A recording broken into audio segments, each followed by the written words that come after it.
And here is the first pitch, and Fowler swings and fouls it at the plate. So we are underway at 105. Meantime, temperature 63 degrees. And it's 63 degrees.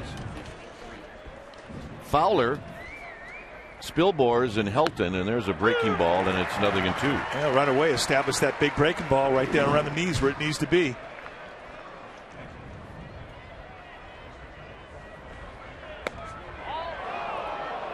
Nice try on that 0-2 location with a big curveball. Try to backdoor him just a little bit off the plate. Good pitch. Sets up the inside corner. On the ground to third, backhanded by Sandoval, and that's a nice play. Giants played great defense yesterday, and they start out on the first play of the day by Sandoval throwing them out. Here's the Rockies starting lineup brought to you by Southwest Airlines. You just saw Fowler. Spilborghs, who had a couple of home runs yesterday, the always tough Helton.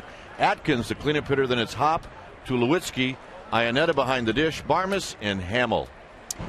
Giants defensively will set it up this way. Lewis, Rowand, Shearholtz in the outfield. Shearholtz filling in for Randy Wynn, who's still feeling a little sore. Sandoval, Renteria on the left side, Burris, Ishikawa on the right side, and Steve Holm. He gets the nod today behind the plate, putting down the signs for Barry Zito.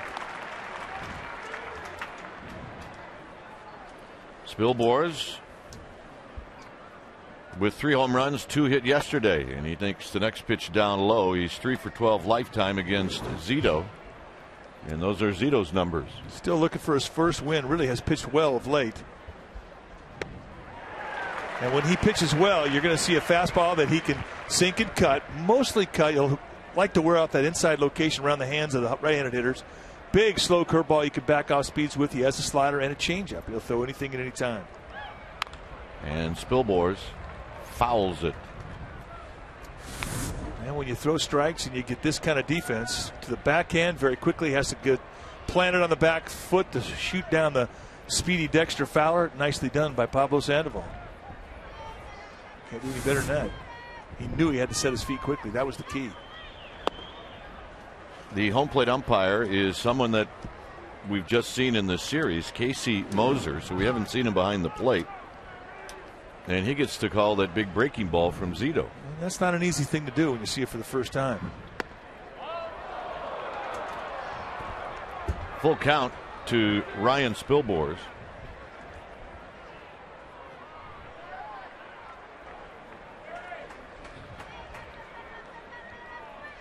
And on the ground is short. Renteria, tricky hop, 2 outs.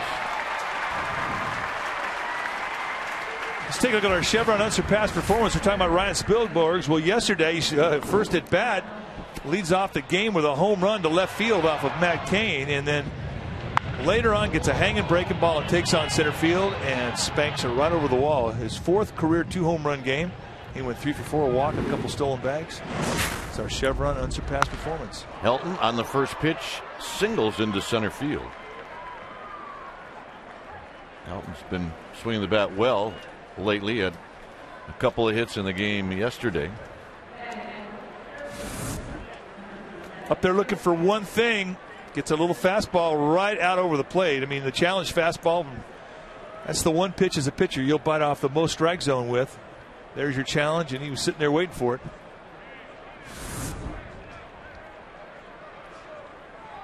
Garrett Adkins hitting .250. 4 for 20 against Zito. And in the series, 2 for 7.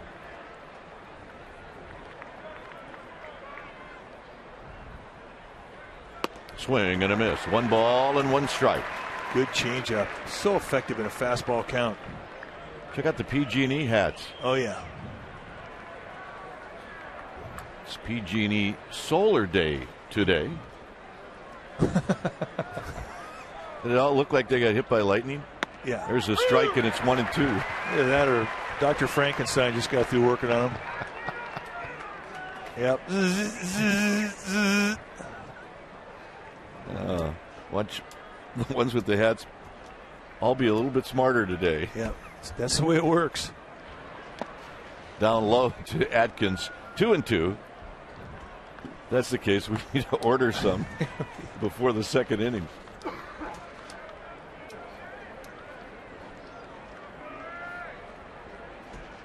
Each team has won a game in this series.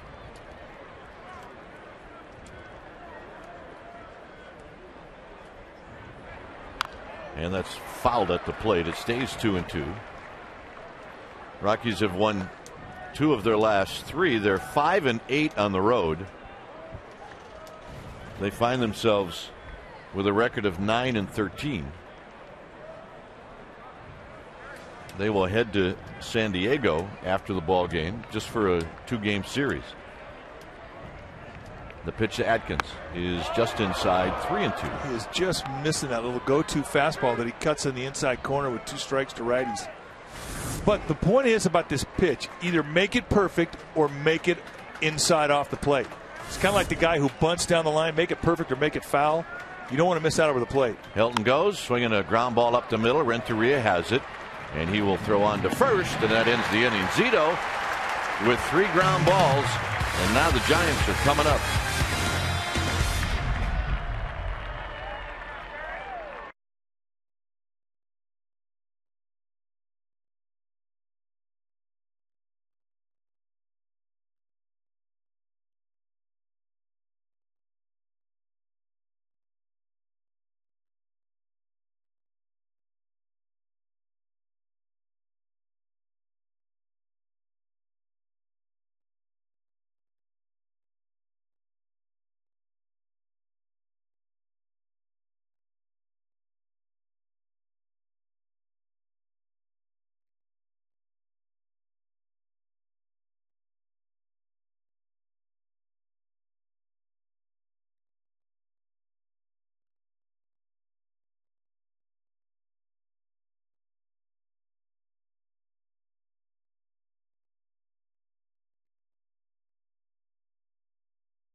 And Nate Sherholtz gets a start. He's hitting third.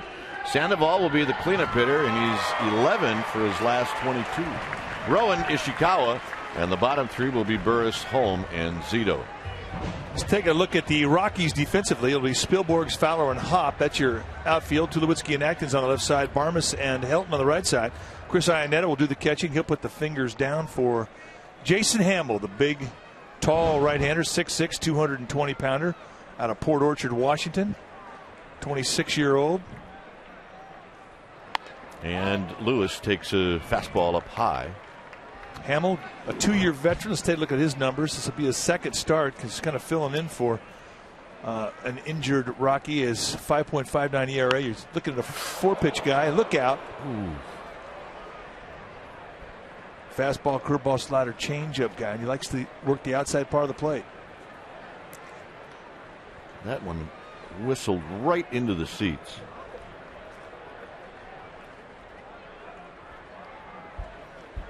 Lewis on the ground, and Adkins spears it, knocks it down, picks it up, and throws out Lewis for the first out here in the first inning. Bruce Bochy, Mike and I were in his office as you see the ground ball. Really, you don't have a lot of time when you're playing that shallow. I mean, it's a nice at bat. You just sort of think your luck's not running good if you're getting an at bat like that. The guy's picking you clean. But from Fred Lewis's perspective, that is a good at bat. We were in the manager's office, and he was talking about there has to be a couple of guys that need to start to get it going, and Lewis is one of them. But that time, pretty good approach as he hit it well. Renteria hitting .250. Roll foul. It's especially true when you do not have Benji Molina or Randy Wynn in the lineup. So you got to make up the difference somewhere. Well, it's a perfect opportunity for somebody to step up. You know, how do you ensure that you're going to get playing time? Well, get hot with the bat. Hot bats get playing time. And a bunt, and this is a beauty. Can Atkins throw him out? He cannot.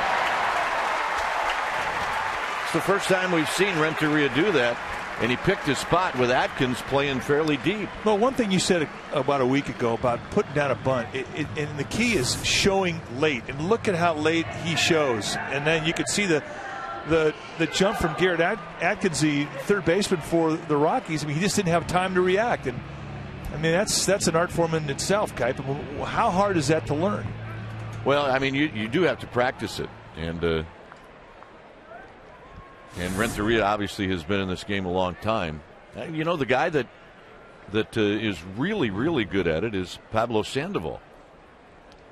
As Sherholtz skies one into right center field, and it'll be Brad Hopp who backpedals and makes the catch. And if you work at it, you're able to do it.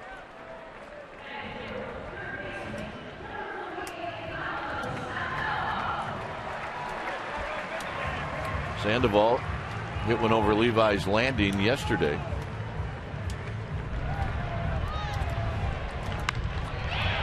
Middle in, thigh high. See ya. Oh, he's got power from both sides of the plate.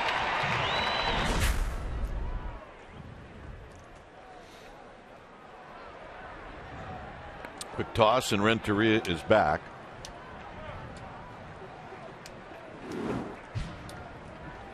Sandoval hung around the 250 mark for a while, and then he got hot. He's now at 313.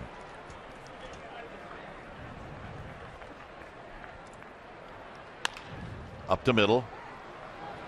Barmas makes the play, and that ends the inning. So both teams trade base hits. Both have stranded one. It remains 0-0.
Hop, Tulowitzki, Ionetta to face Barry Zito.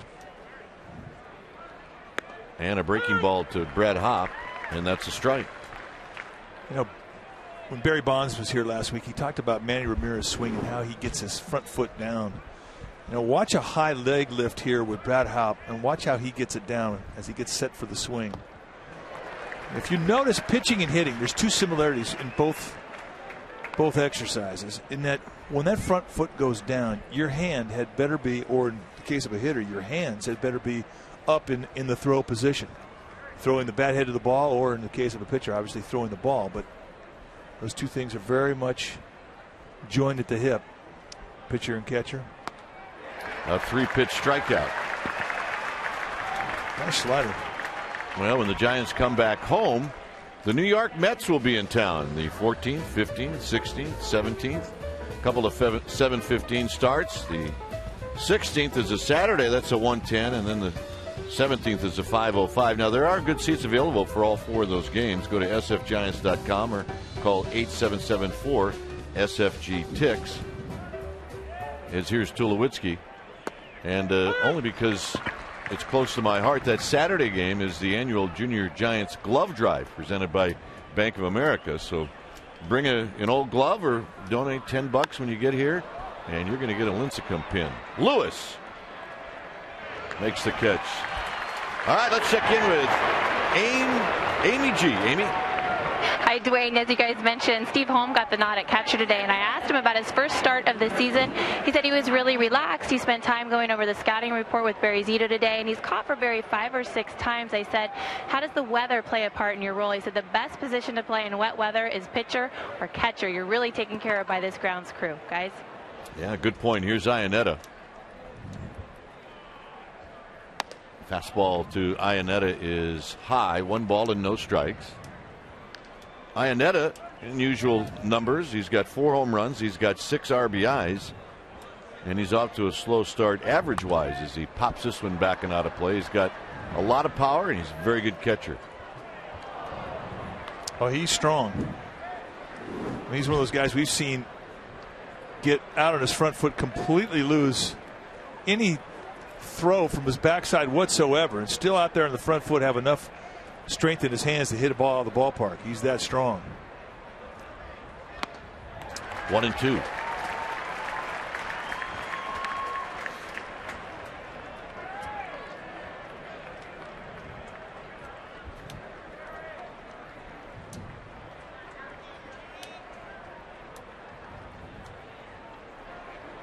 Got him. Holm holds on. Second strikeout for Zito. Rowan, Ishikawa, Burris coming up.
We've had that question before, and it's always the same answer. It's Houston. It's any city but Milwaukee. No, just kidding, Brendan. We like Milwaukee. I look forward to Chicago, the Midwest, the most. Here's Aaron Rowan. Breaking ball for a strike. Chicago's good, but I'll tell you the city that we're going to, it's an American League city this year, is Seattle. We love Seattle. We think Seattle and Kansas City should be in the National League West. Rowan hitting .250. As Hammel just tried to hit that outside corner at the knees. You know, the bottom line is there is no bad town in the big leagues. There is not a bad town.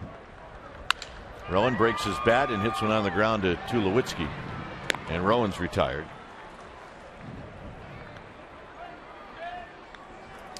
Giants Baseball is brought to you by Verizon Wireless, America's largest mobile-to-mobile calling family. Verizon Wireless. Here's Travis Ishikawa.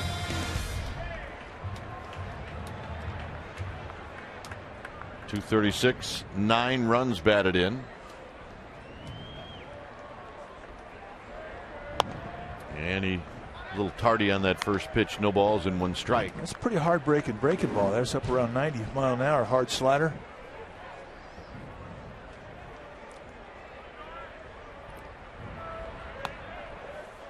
Emmanuel Burris on deck. Giants trying to get out of town with a win on getaway day.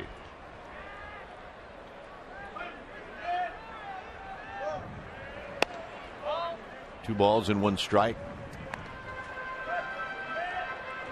We will be in Chicago tonight. Denver on Wednesday and Thursday. In Los Angeles Friday, Saturday, and Sunday. Rolled foul. The reason it's, other than the fact that the competition is always good, 2 cities, only 2 days in those particular cities, and that makes the road trip a little longer. 2-2 to Ishikawa. He got him. Little breaking ball that he kind of gave up on as it started off on the plate away. And that's one of those at bats where you kind of just sacrifice it because you don't quite know your opponent.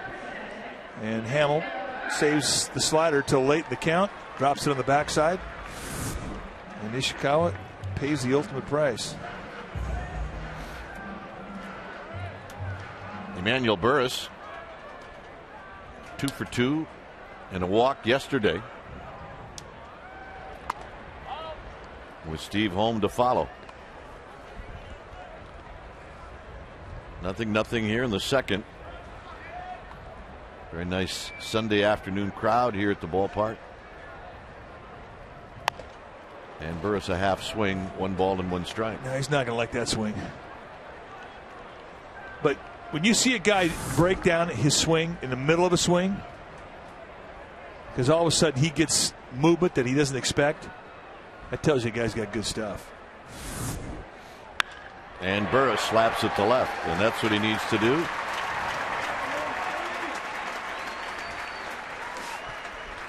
From the left side as a pinch hitter, it's all about the top hand, being able to stay on top, high shoulder your swing, and backspin balls, meaning that your swing is fundamentally correct. And this is a swing that he's been working at.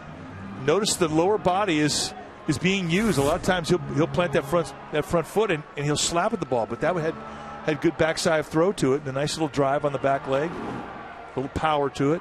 And when you have that kind of throw, you can cover the outside pitch. Here's Steve Holm. And Holm asked for time, and I don't blame him.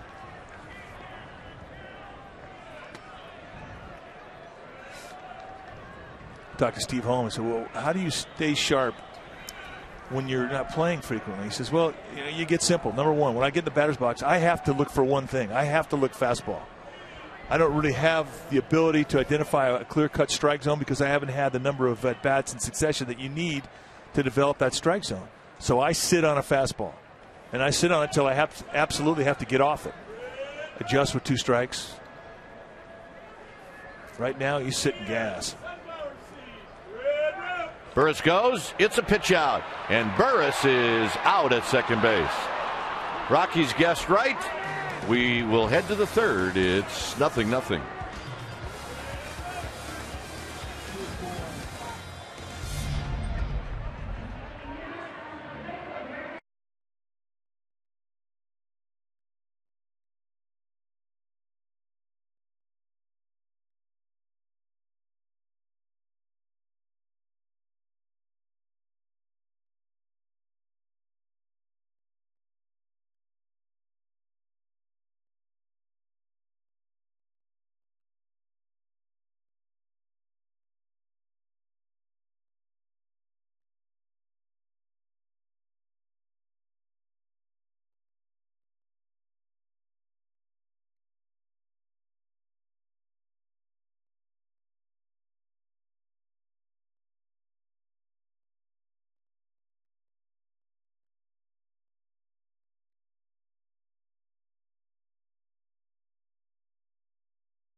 Possibly.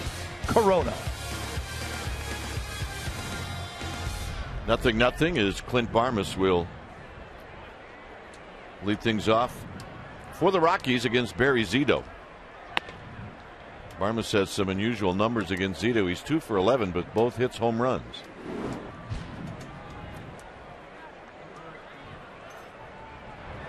Here's a guy that on a lot of teams would be the starting shortstop. But with Troy Tulowitzki here, that is not possible. Barmas is kind of a hack. Tough guy to walk. Skies this one to either Scherholtz or Burris, and it's going to be Scherholtz who makes the catch. In Zito's last start, he coaxed a lot of right-handed hitters to hit fly balls or pop-ups to Randy Wynn in right field.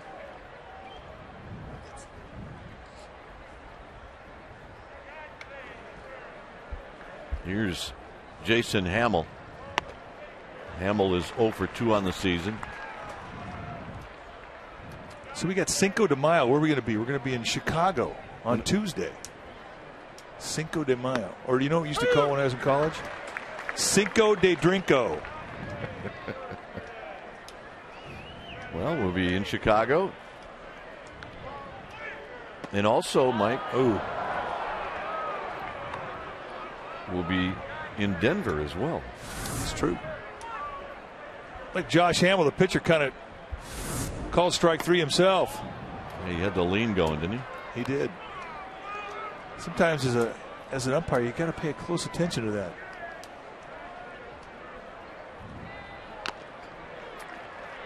Hammel just got a piece of it. It stays 2-2.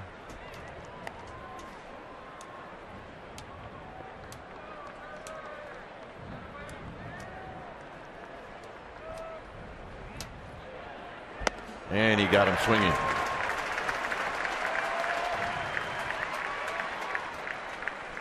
Sportsnet Central tonight at 10:30 right here on Comcast Sportsnet Bay Area. In-depth sports news for the Bay Area fan. You can go deep with Sportsnet Central tonight at 10:30.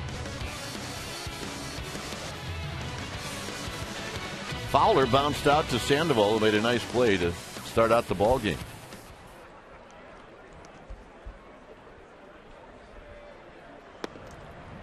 First pitch is a curveball down low. Fowler hit a ball yesterday out into Triples Alley right up against the number 7 archway for an out. 2 balls and no strikes. Zito's not getting that strike right there at the base of the strike zone, not over the plate.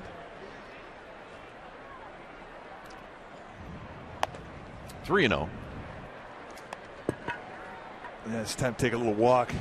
So what happens, you get angry, you don't get a strike you think you should get. Now all of a sudden you're kind of thinking about that pitch when you're making the next one and you don't finish that one. Now you have a 3-0 count. Good time to take a walk, get yourself refocused, and get back in that strike zone. A guy like Fowler, you've got to make him swing the bat. He's got way too much speed in the base pass. Another pop-up to right field. Scherholtz, a long run, a lot of stuff going on there, and he makes the catch on top of the bullpen mound. 0-0.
COL@SFN.com/special events.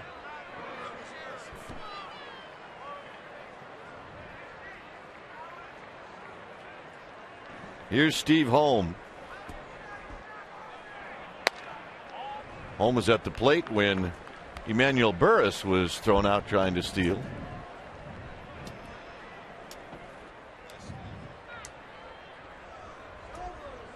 The 1-0 pitch to Steve Holm, his first at bat of the year, is down low. 2 balls and no strikes. How about those wacky Dodgers? They are leading San Diego early 3-0. They are undefeated at home this year, a perfect 9-0. That's why they're wacky. Holm, a chopper to short. Tulowitzki has it, takes a look at the ball, and then throws a seed to first. 1 out.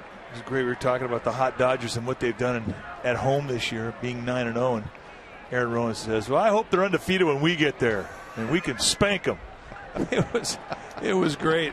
I go, "Are you like have half an attitude against them?" He goes, "Oh, it's just all the things those fans say to you when you're out in outfield. I'm sick of it." Yep, they call that a rivalry. These guys don't care. They got their hats. Zito takes a strike. Give him enough food.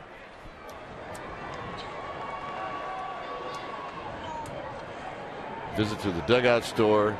PG&E took care of him. Perfect. Zito chops it to third. Atkins throws him out. And here's Fred Lewis.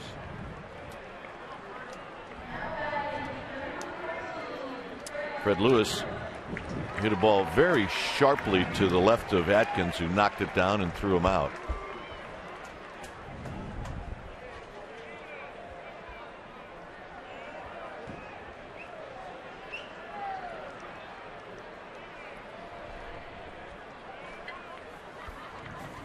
With that ground out, Lewis is now 2 for 17 on the homestand. But he's streaky, and streaky both ways. Once he gets his swing going, he can jack that average up very quickly. Look out. Wow. That's 2 good at bats now for Fred Lewis. This one almost takes the cap off of Josh Hammel. Think Joe Martinez ducked somewhere? Well, I know I did. I mean, that is just a seed going right back up the middle at about 115 miles per hour. That's one of those that you have go by your head and you wish you were playing right field. You have about a third of a second to react. And that's not an estimation. That's what the guys in the truck just said. And they are always accurate. And they don't lie. Here's Renteria. Renteria laid down a bunt, and he beat it out in the first inning.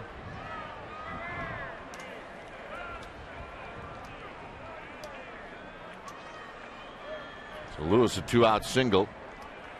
It was Burris who tried to steal in this spot in the second. We'll see if Lewis tries. By the way, I think Fred Lewis is going to start climbing batting average wise. Yep. He's dialed. Renteria trickles it foul. It's now 0-2, so Hammel gets out in front quickly. If you have Fred Lewis in your fantasy team, play him. Get him in the lineup.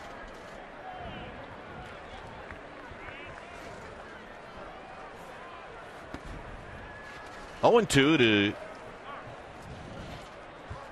Giants shortstop Edgar Renteria.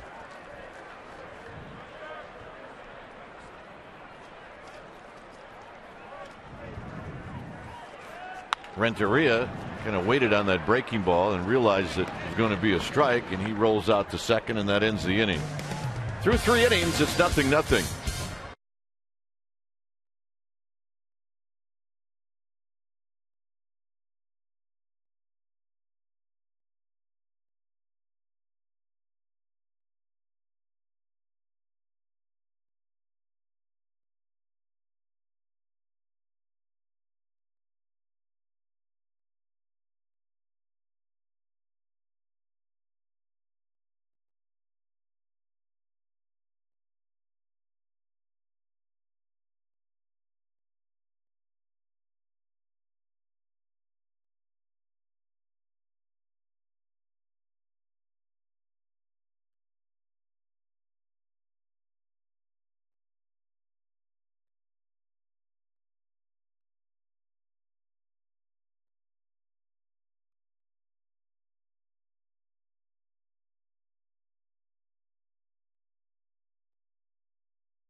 Here's Zito facing Ryan Spilborz.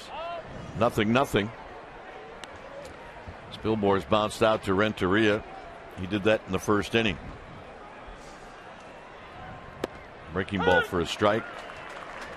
Helton and then Atkins, the 2, 3, and 4 hitters for Clint Hurdle here in the fourth. Right there for a strike. 1-2. Fastball in, changeup away. Fastball in.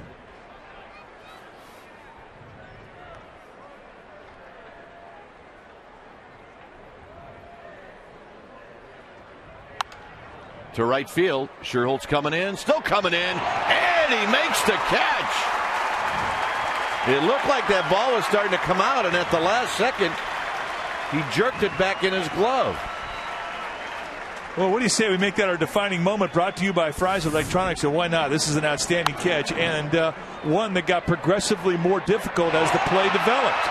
Ball was slicing away from Sherholtz with a little sink to it, and he finally gathers it up, shoot top high. Could have been 8 inches off the ground to a belly slide for style points. Our defining moment brought to you by Fry's Electronics. And if you're a pitcher, are you digging that? Oh, yeah. You throw the ball, become a fan. Helton saw one pitch and singled into center field in the first. 2 balls and no strikes.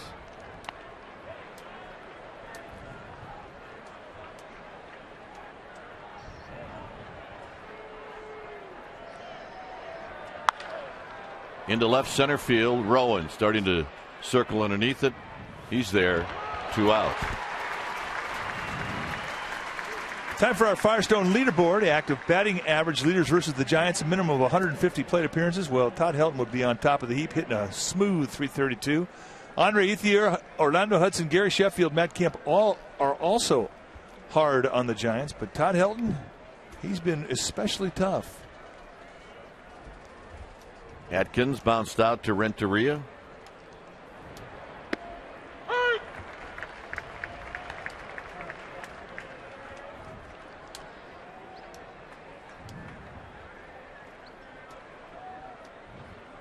There's been a rain out today. The game in Washington, D.C. was rained out.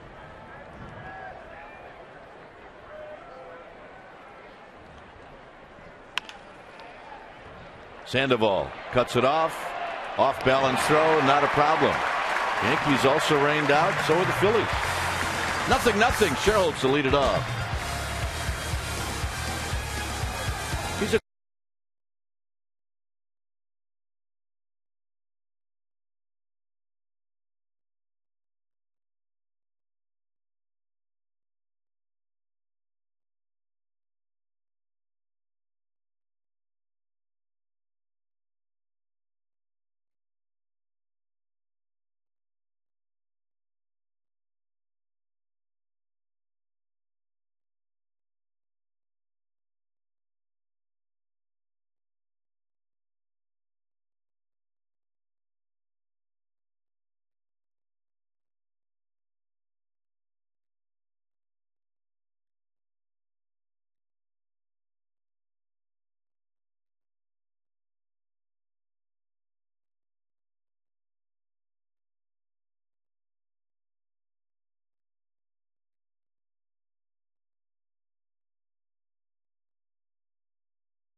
with both the Rockies and the Giants. I know that one. What is it? Not allowed to say. That's right. Don't say. We'll have to go to the shed. Too many trips to the shed over the last 2 years. This year, no trips. That's our goal. No trips to the woodshed. Nate Sherholtz, Pablo Sandoval, Aaron Rowan. Sherholtz on the first pitch lifts it into center field. Schultz has seen 2 pitches now, and he's 0 for 2. Well, a special happy birthday to Shirley Marchetti, who is enjoying today's Giants game with her son Ed and their family and friends. Ed is head of Comcast Cable Engineering, and he's an all-around great guy. We love Big Ed. Happy birthday, Shirley. Forget about Ed. We love Shirley. Oh, yeah. Gamer. Gamer babe. Here's Sandoval. Sandoval takes down low.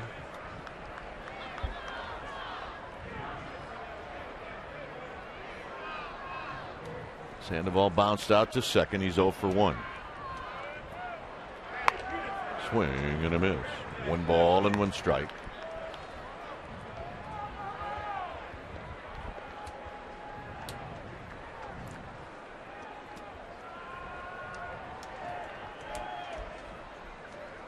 Sandoval trying to get a board for Aaron Rowan.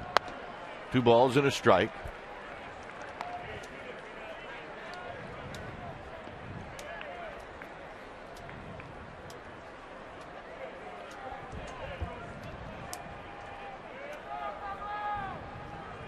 Jason Hammel with 1 strikeout. He hasn't walked anybody, and Sandoval fouls it off the screen. It's now 2-2.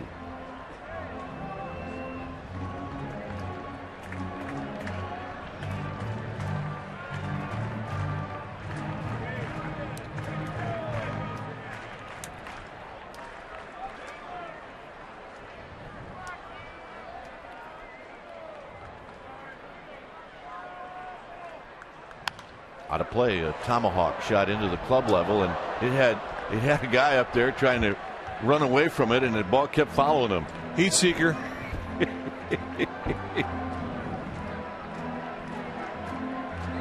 Oh yeah. Yeah. I did good. I picked it up after it stopped rolling. It's the way, that way you will not hurt your hands. Sandoval, a base hit to left field.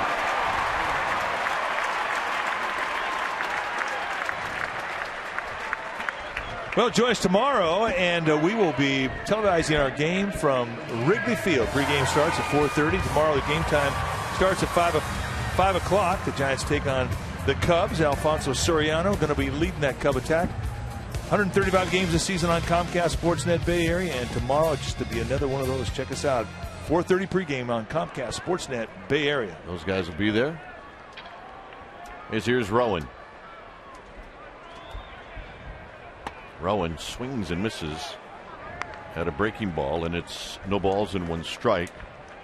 Rowan on the homestand is 3 for 18. There hasn't been too many guys that have lit things up on this homestand. And a win today, and the Giants could be 4-2.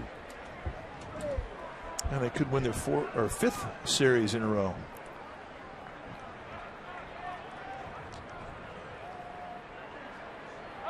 And Rowan finally asked for time, and that's not.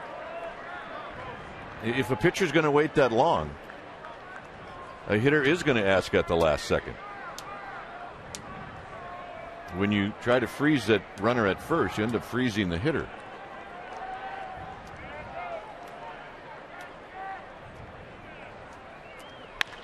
On the ground, just foul.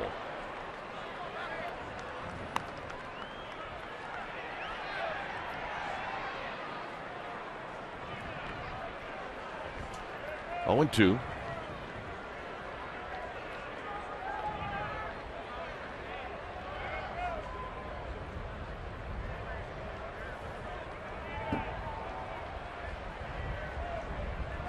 Helton holding on Sandoval.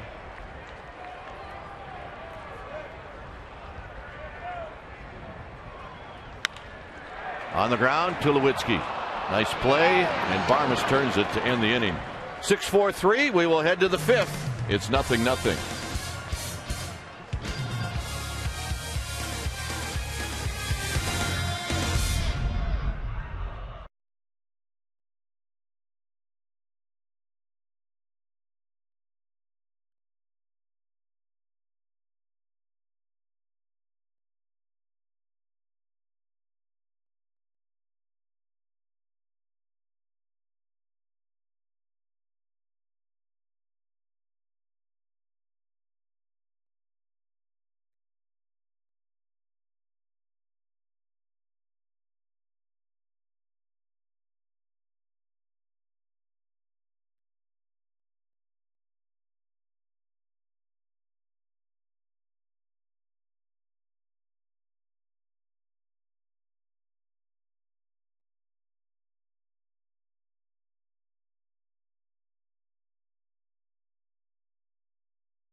All right, time to ask and answer our Aflac trivia question. The question today: who was the only player to hit 30-plus home runs in a season with both the Rockies and the Giants? Our survey said, well, Ellis Burks did it, of course.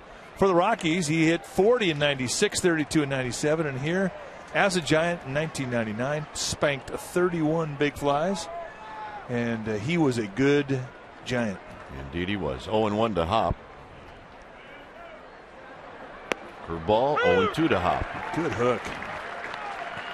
Barry Zito is just absolutely back 100%, throwing the ball beautifully.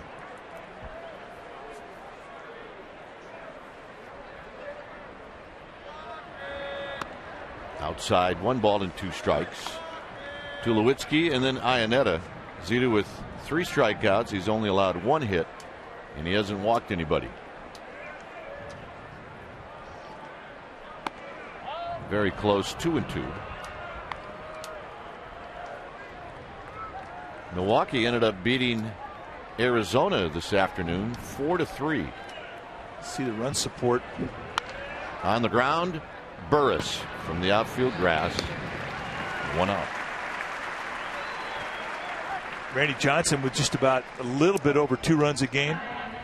Zito in the high 2s. If you're getting to anything, 2 plus 2.98 or whatever runs a game, it's not enough. It's not enough. And you're getting 2.0. I mean, 3.9 is not enough. Oh, you'd love to have your average around 4.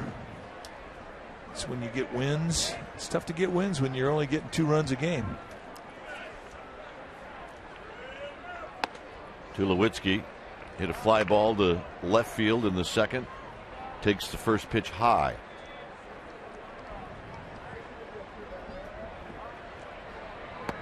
There's a strike. That's the beauty of Zito. I mean, that right there tells you what he can throw. 1-0, the big, slow curveball. 1-0, the big changeup. Anything at any time. Tulowitzki swung as hard as he could, and he squibbed it right off the end of the bat. It's 1-2. Yeah, you're supposed to hit the ball in the sweet spot, not the sweet spot on the other side of the bat, though.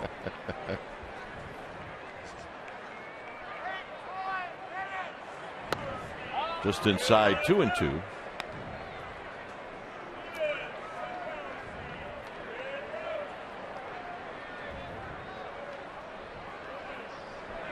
Tulowitzki on the ground. Sandoval. Can he do it again?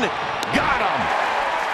I tell you what's remarkable about Pablo Sandoval is his quick feet. And it really, really is exhibited here in the way he gets himself back up in throwing position.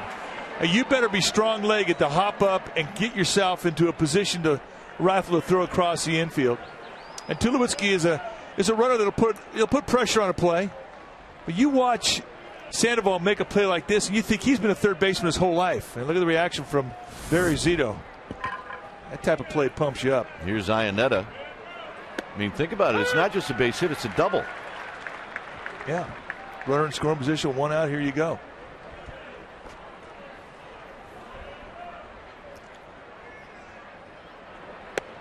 At the knees, 0-2.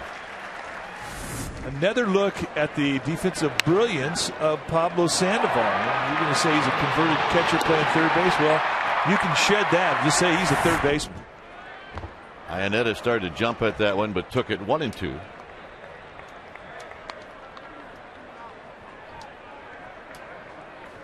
Likes to have fun. Oh, yeah. Plays like that, those are entertaining to him.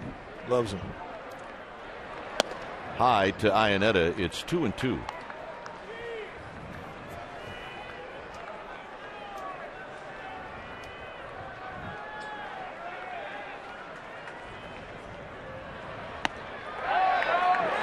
Got him, and that ends the inning. 4 strikeouts for Zito. Time for the offense to wake up.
of a double, and then he doubles up Troy Tulowitzki at first base. Check out that gun, that throw to Ishikawa. Nate Shearholz bringing some major skills to the field, guys.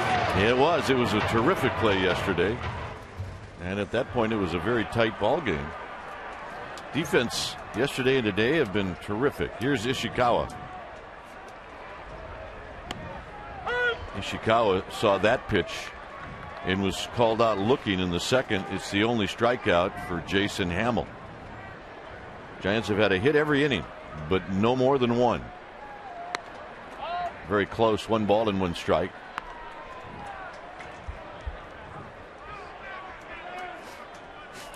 Emmanuel Burris and then Steve Holm.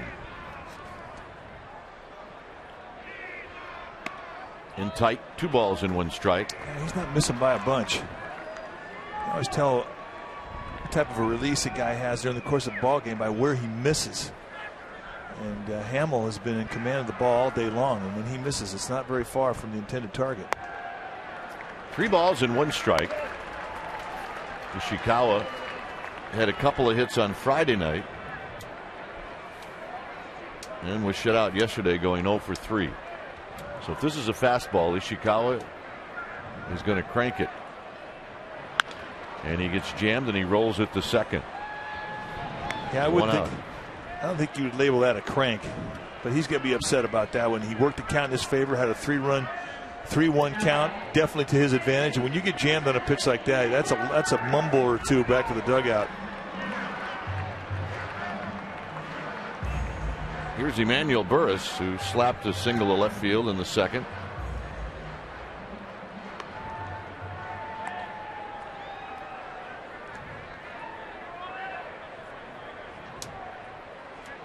So Burris has one of the 4 Giants hits. All hits have been singles.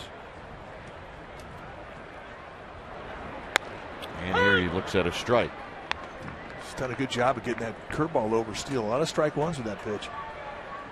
Nobody's going to be up there hacking for that pitch against a guy they don't have a lot of history with, and there's not a lot of at-bats that Giants hitters have had against Hammel. Both Zito and Hammel have been very good when it comes to limiting their pitches. Hammel hadn't reached 50 yet.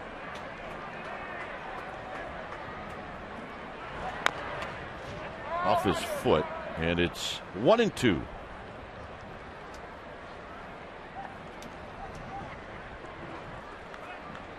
Zito watching this one.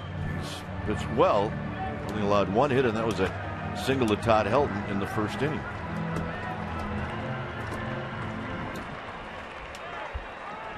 Barry Zito has been masterful through 5 innings.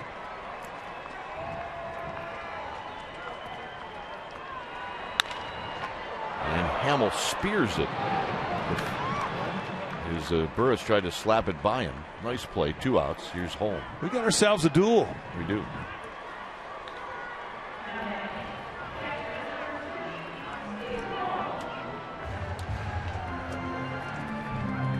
See the pitch count for Hammel. I mean, he's been very stingy. A couple of single digits. Of course, this inning's not over with yet, but anytime you have an inning of 15 pitches or less, you're going to make your pitching coach happy. You're not taking a lot out of your arm. Steve Holm bounced out to short. Objective here is see if you can get Zito to hit in this inning so he doesn't lead off the 6th. And that's fouled at the plate. 1 ball and 1 strike. Bruce Bochy knew coming into the game that his offense was going to be a little different without Benji Molina, without Randy Wynn.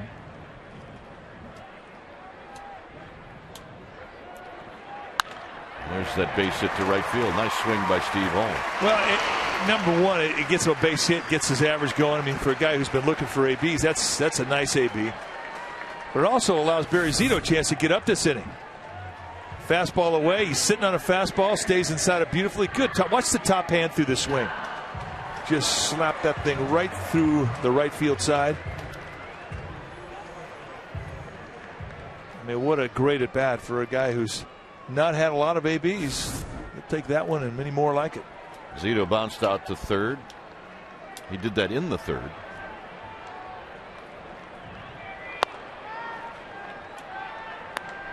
Zito does not strike out a lot. I mean, he usually puts the ball in play. He's Woody-like.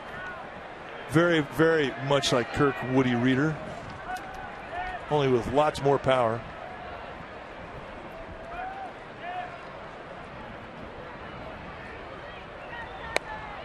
At the knees. 1 ball and 1 strike.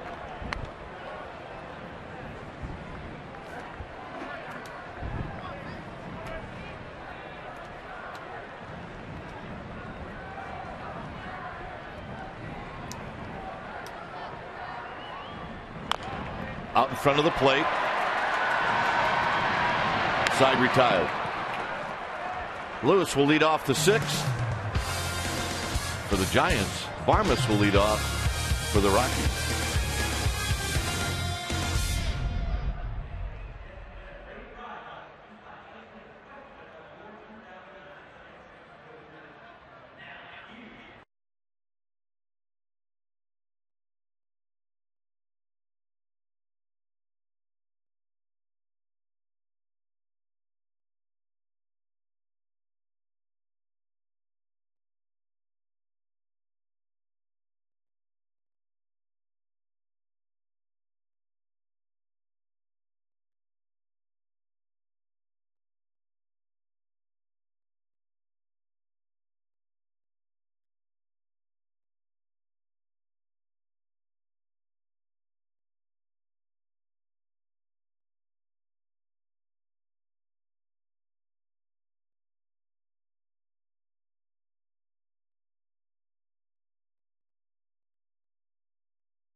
Cam. We're going to highlight Nate Sherholtz. First of all, taking on the bullpen mound, making a nice play in the 3rd. Then in the 4th, leading it off, taking away a base hit from Ryan Spilborghs. And we are going to call that our Coors Light Freeze Can. Brought to you by Frost Brewed Coors Light, the world's most refreshing beer. Some nice defense today by Sherholtz, Sandoval. Here's Barmas, who popped out to Nate Sherholtz in the 3rd. First pitch strike, and it's 0-1. Boy, good changeup. He has a command of everything he can do with the ball. He's able to do it right now.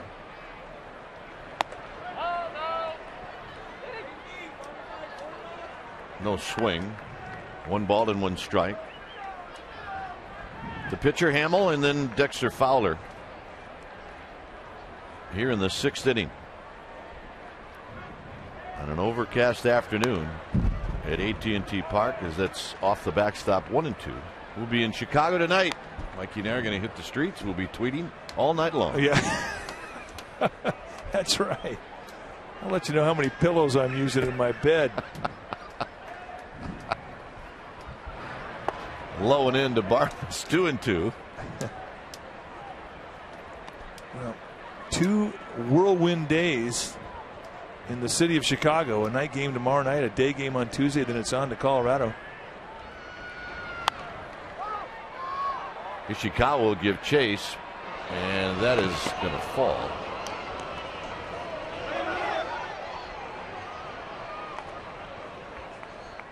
Hey, babe, you are the man.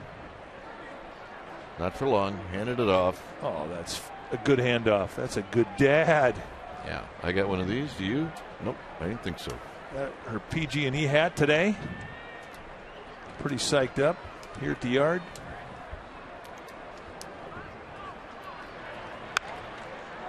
Renteria makes the catch. Ball is not carrying, no wind. I'm not really sure what this guy's thinking. Yeah, I agree. I can probably get you one of those scarves on Friday. You're a scarf guy.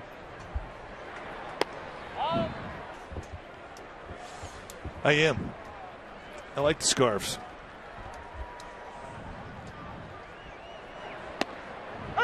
One and one to Hammel, who struck out in the third.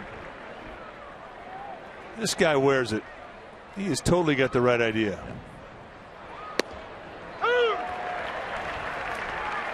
So far, if you look at the National League West, that is the team to beat. The Dodgers. These guys get it. The 1-2 on the ground to Burris. Burris to first. My son has a T-shirt. It's Dodger blue. It's got L.A. Yeah. And then AME. AME. Lame. Lame. That's the. Was that his idea? No, he bought it somewhere. Marketing genius.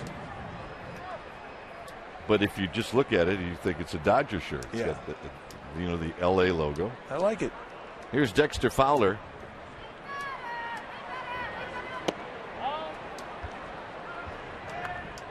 Fowler bounced out to Sandoval, who made a nice backhanded play, and then he skied out to right field.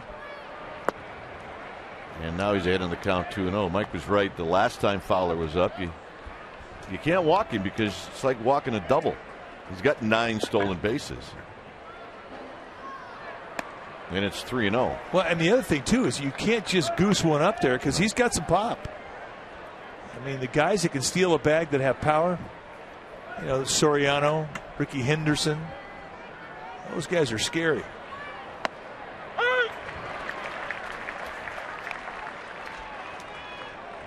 Like this pitch coming up. A 3-1 challenge. You can't walk him. You got to get in the strike zone. Center field. Rowing back. Still back. Looking up. Off the wall. And Fowler's got a double. That's exactly what we're talking about. And that's where speed gets you better pitches to hit. No doubt about it. You get reputation as a base stealer. You put pressure on a hitter that he can't walk you, so he's got to challenge you. And you're going to get something in a pretty hefty part of the strike zone. And here a 3-1 fastball middle away, and he takes advantage of it. Giants feel fortunate that the ball didn't go out of here. But that's the talent of Dexter Fowler and why the Rockies are so high on him. It's easy to see. The first time in this game for either team that there's been a runner at second. Spilborn is lined out to Scherholtz in the fourth. Giants tried to get Emmanuel Burris to second in the second inning, but he was thrown out trying to steal. So Zito will spin around to keep Fowler close. This is kind of a tough spot for Emmanuel Burris. You don't want to give up too much of your position to keep Fowler at second. But on the other hand, you just don't want Fowler to be able to walk into third. Outside 2-0. Zito hadn't been in the stretch very often. He has not. He's facing a very hot hitter right now. Think about his last at bat. Only a beautiful play from Nate Scherholtz, robbing Spilborn of what would have been at least a single and prevented him from getting a hit. Now Fowler goes, and it's a bouncing ball to Renteria. And Renteria is going to throw him out. Fowler is going to steal that standing up. It remains 0-0.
.com and look for Amy G's Giant exclusive, guys.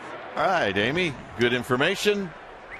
As Rich Aurelius is watching this at bat, as Fred Lewis waits, and Fred Lewis takes a strike.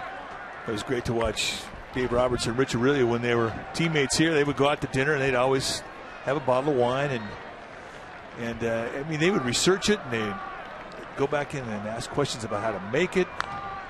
Big chopper foul. I mean, if you're a Giants player, you're crazy if you don't take advantage of the wine country here. Oh, because so many of the people involved in making wine, growing grapes, I mean, they love baseball.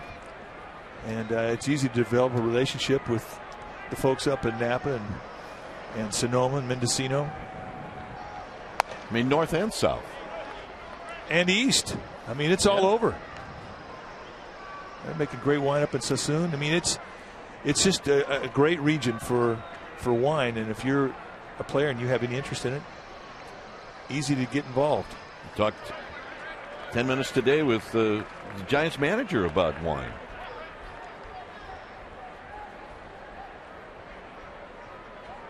Said if the team then starts scoring some runs, he was going to enjoy it a little bit more.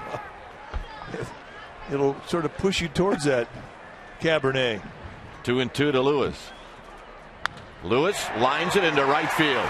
He's back, folks, and he's on the move. And that's a leadoff double. First time the Giants have had a runner at second in this game. Yeah, they've been waiting for Fred Lewis to heat up, and it definitely has happened. 3 at-bats today, and all 3 of them, he's hit the ball well. Here, a little off-speed pitch just sort of hangs out over the plate, and he just rockets. Look for fastballs the other way. Let the pitcher speed your bat up by throwing an off-speed pitch, and he was not fooled at all. And look at him go.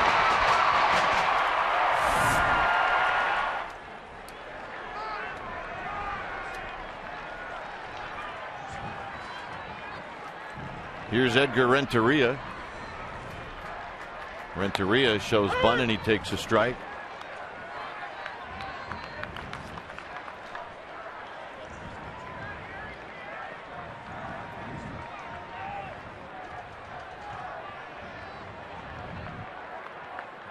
Oh, and 1 to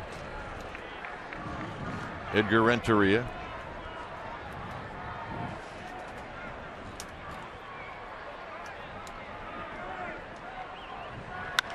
To right field. Lewis is going to go back and tag. Now Hop's got a good arm, and there goes Lewis, and here comes the throw, and he's going to make it. Well, that's a big 90 feet. It makes it a productive at bat for Edgar Renteria. But you really are taking a risk when you challenge Brad Hop. He's got one of the best arms in the game.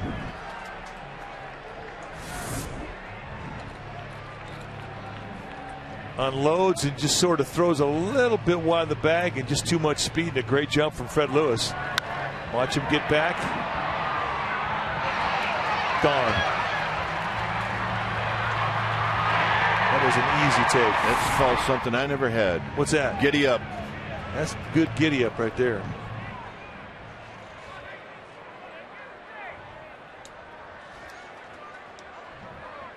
Rocky's going to play the infield in here to defend against Nate Scherholtz.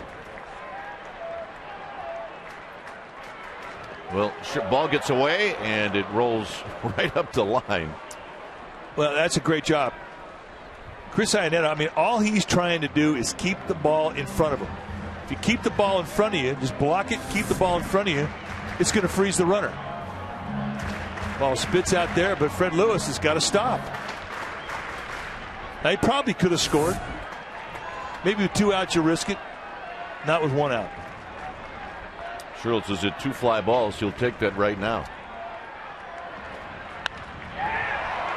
2 down. Isn't that how it works? Yep. Works so hard to get that guy to third, and the one time you don't get lift, you line it right at one of the infielders, and now Pablo Sandoval is going to hit. It always gets down with 2 out at bat. And the Giants have the right guy up there.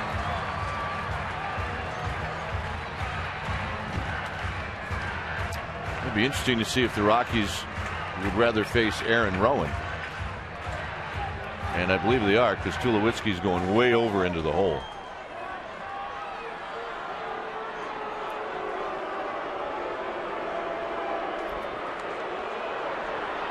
So Aaron Rowan, who hit the ball well in his last at bat, it ended up being a double play, is going to face Hammel with runners at the corners. Well, I mean, if I'm Aaron Rowan, I got a half an attitude if they're walking a guy to get to me. So this ought to be a pretty good at bat, a spirited at bat.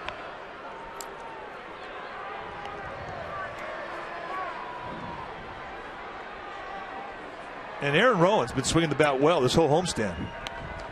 This is the first homestand where he's consistently been driving the ball and using the whole field, which is a key for so many hitters.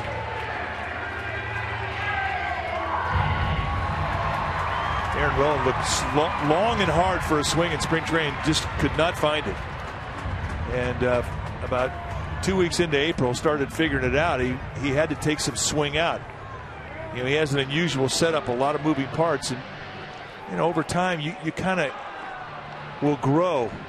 Those little timing mechanisms you had, they have a tendency to get bigger, and that's what happened with him. So he started taking them out.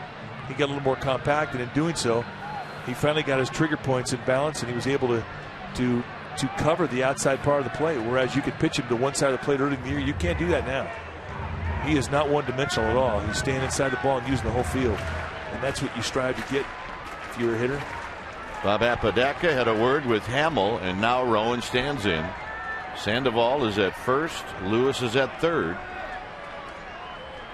And Rowan lines it foul down the left field line. It's the same breaking ball that they opened him up with in his last at bat. He kind of got out front here. Looked like he may have been sitting on it. Watch the back leg, receive the ball. A lot of good timing in that swing. Just a little bit out front. And also away from the location. I don't think many catchers call for a hanging breaking ball, do they? No. 0-1 to Aaron Rowan.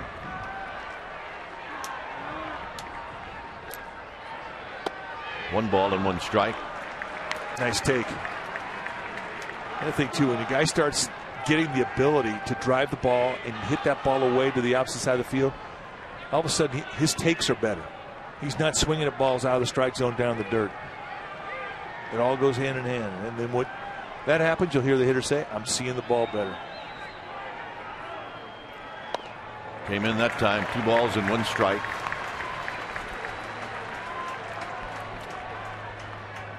Zito talking to his catcher, Bruce Bochy, watching. 2 balls and 1 strike in a 0-0 ball game, bottom of the 6th.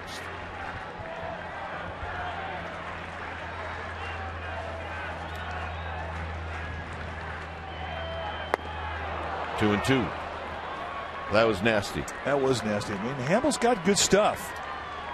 And he has not hung many breaking balls. For the most part, a lot of times he'll start that thing out right in the middle of the strike zone, and by the time he gets up there, it's gone. Down below the zone. And it's not easy to lay off.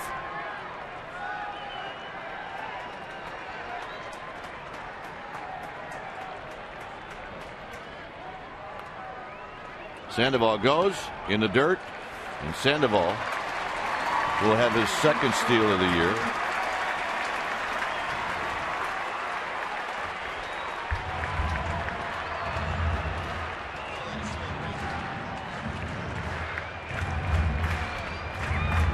Two and 2 to Rowan.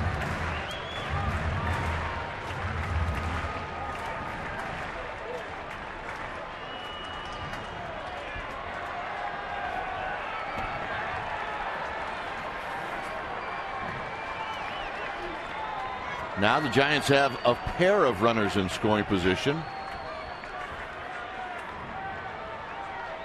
A hit here would give the Giants the lead. And Rowan steps out.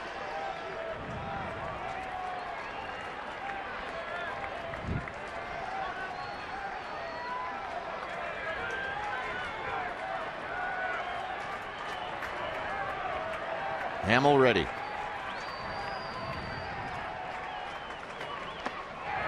blocked again by Ionetta. Nice at bat. And I think that's pretty good pitching too from Hammel. You had an open base. You had to know coming into this outing that Rowan was one of those hot spots in the lineup. And with an open base, he never really gave in to him. I have no problem with that 3-2 pitch below the strike zone. And as we said, good take from Aaron Rowan's perspective. Travis Ishikawa on opening day had a triple with the bases loaded. Well, 6 of his 9 RBIs have come with 2 outs. Hammel now will pitch out of the windup.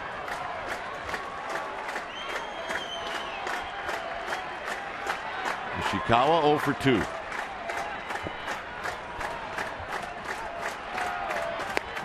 Oh, 1. First pitch curveball. And how many times have we seen Hammel use that pitch today to get strike 1? Yep. That has been a great weapon. Not one time as a giant hitter swung at it. Lewis playing around with Hammel as he got Hammel at least to step off. Well, with Atkins, the third baseman, playing well off the bag, Fred Lewis can do a lot of things like that. 0-2. He's likely to see it again. Breaking ball starts off the middle of the zone, drops down, and that was right a little bit past home plate. Perfect pitch. Now, they may go up above his hands with a fastball to set that thing up, but I got to believe at some point they're going to go back down there again.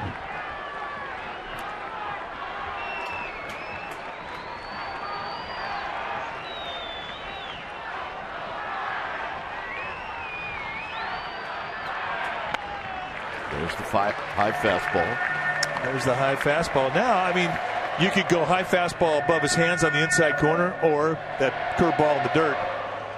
And you've got count leverage here, a couple pitches to kind of try and make him hit your location, your pitch. And Hammel's been able to do that all day long where he has an idea what to make. He makes that pitch.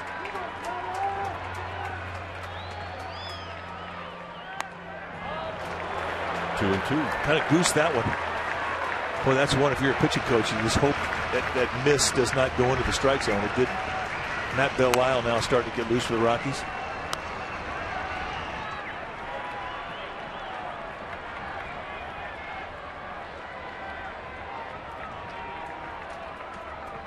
Two balls, 2 strikes.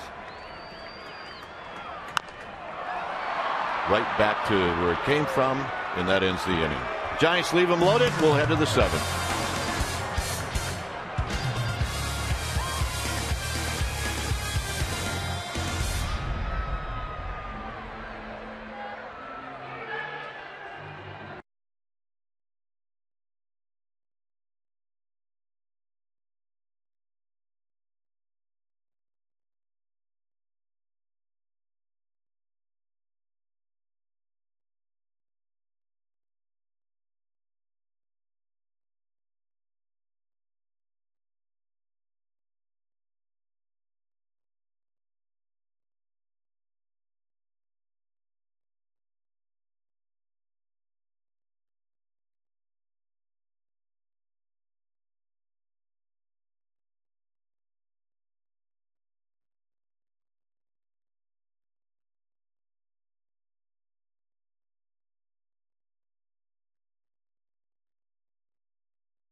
She ticks.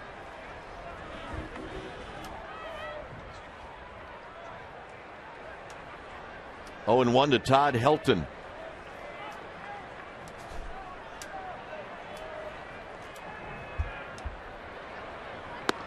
Oh, and 2 to Todd Helton.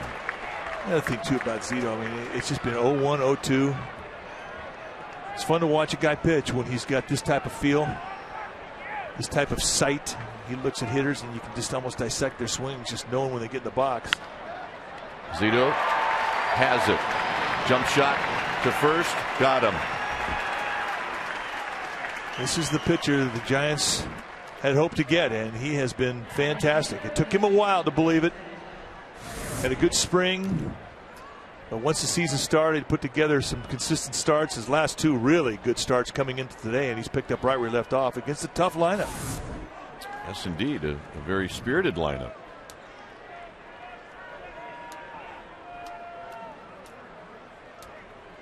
Adkins has bounced out twice. You know, long about now, he deserves a few corners on that strike zone. He's earned it with the way that he's been able to put his assortment of pitches in the strike zone. You should be getting a few corners this time of the game.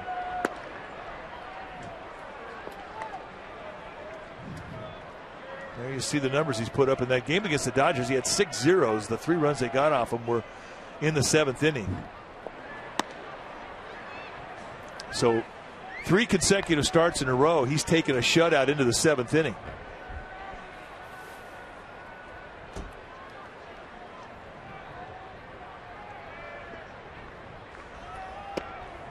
Well, that was the same pitch he got a strike on earlier in the at bat. It's now 3 balls and 1 strike.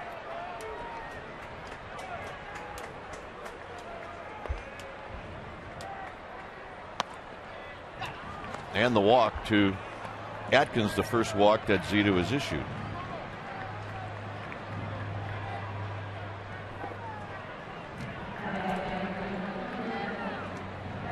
Here's Brad Hopp.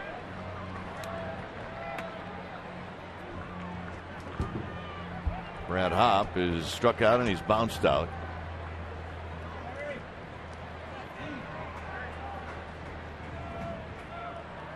And that fastball is high. 1 ball and no strikes.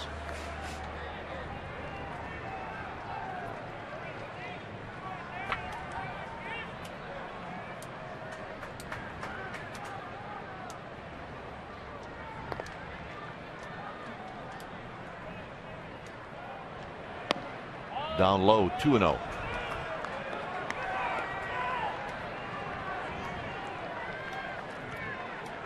No runs on 2 hits for the Rockies. No runs on 6 hits for the Giants.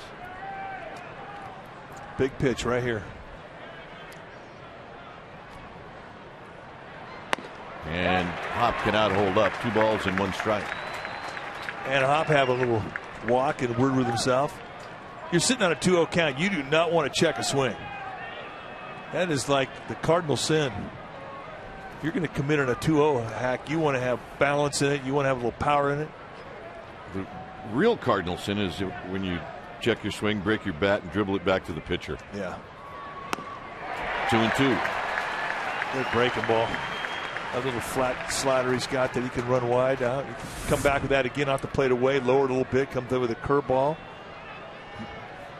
See the loop and Hop swing. I mean, that really is a kind of a swing where you could throw hanging breaking balls. Out of play.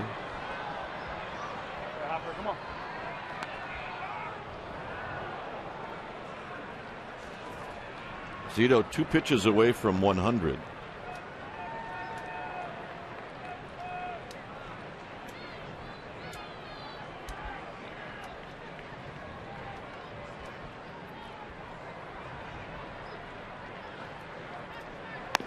Three and 2.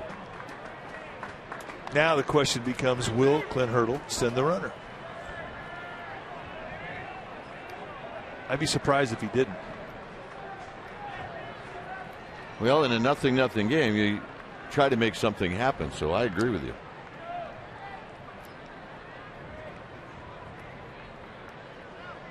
No go, and Hop fouls it back. Now, the only consideration you would have to not send him is whether or not you think your guy in the box is going to swing and miss. Now, Hop is 0 for 2 today. One of those at bats he struck out in the second,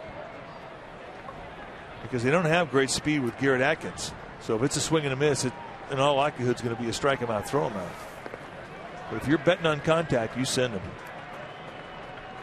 3-2. Atkins goes. Bouncing ball to Burris. Burris is going to flip it. They get one. They get a pair. A 4-6-3 double play.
Our McDonald's game summary. It's a 0-0 ball game.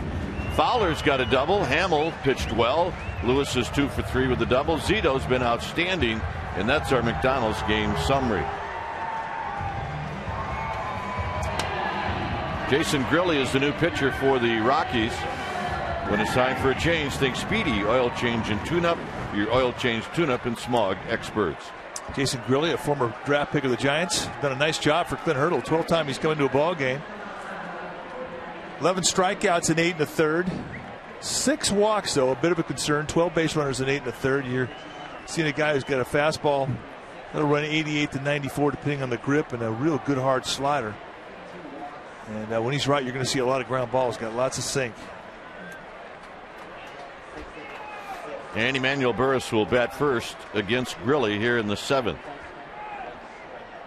The Rockies, very much aware of Burris and his ability to bunt, have Adkins way in at third.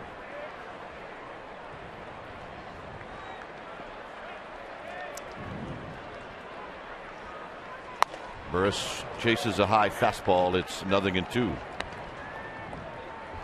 So Hammel out.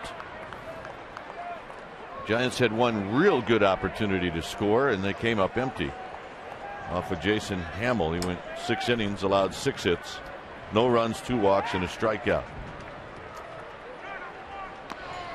Breaking ball to Burris, 1-2. Good 0-2 pitch there with that slider. Marquín Valdez starting to get greased up. Talked about the pitch count from Barry Zito up over 100 now, and he's due to hit third this inning.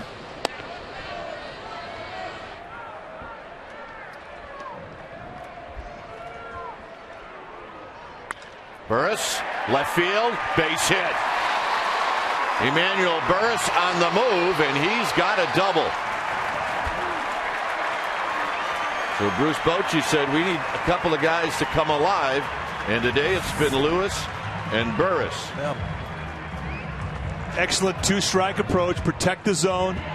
Ball was outside, you go with it. You see the head staying still through the swing. That's something he was having a problem doing. Pull that front shoulder, the head would come off the ball, and he'd lose that coverage to the outside part of the plate. Well, guess what? It's back. And he's added about 40 points on his BA this homestand. And that came on a pitch where Burris was way behind in the count. Here's Holm.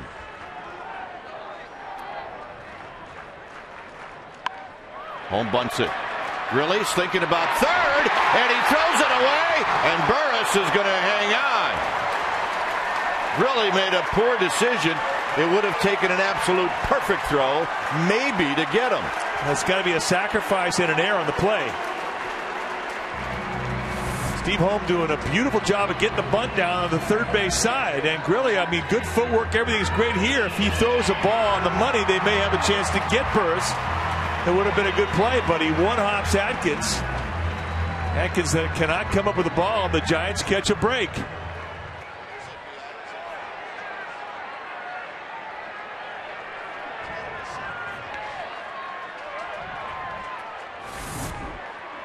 That's got to be a sacrifice. The call has been ruled a fielder's choice and an error on the pitcher. I agree with the error on the pitcher, but Steve Holm cannot be penalized for getting a bunt down in a sacrifice situation. Here's Randy Wynn. Randy Wynn lifts it foul down the left field line, and it's no balls and one strike.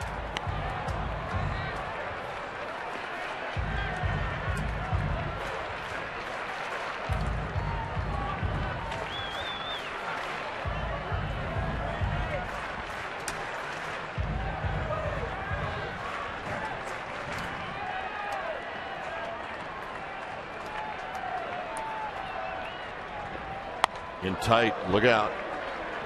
Really humping up. That's his best fastball at 94.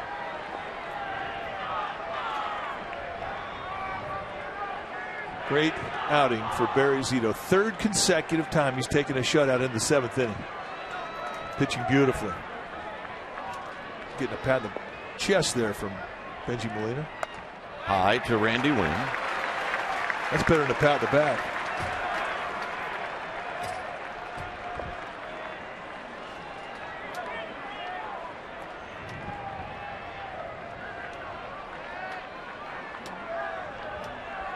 Giants trying to get Zito a run.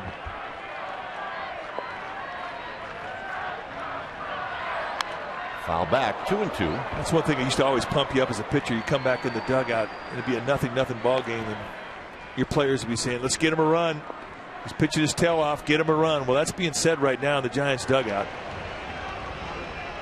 More activity in the Rockies bullpen. Matt Belisle, the right-hander. Alan Embry, the lefty. Yeah, it doesn't sound very good if the pitcher says, hey, I'm pitching my tail off. Let's get a run. No, that doesn't work.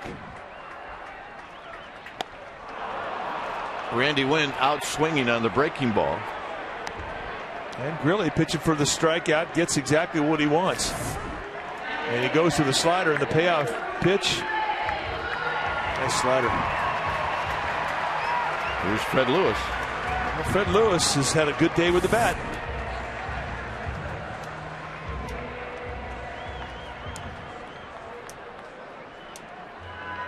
Ionetta's going out.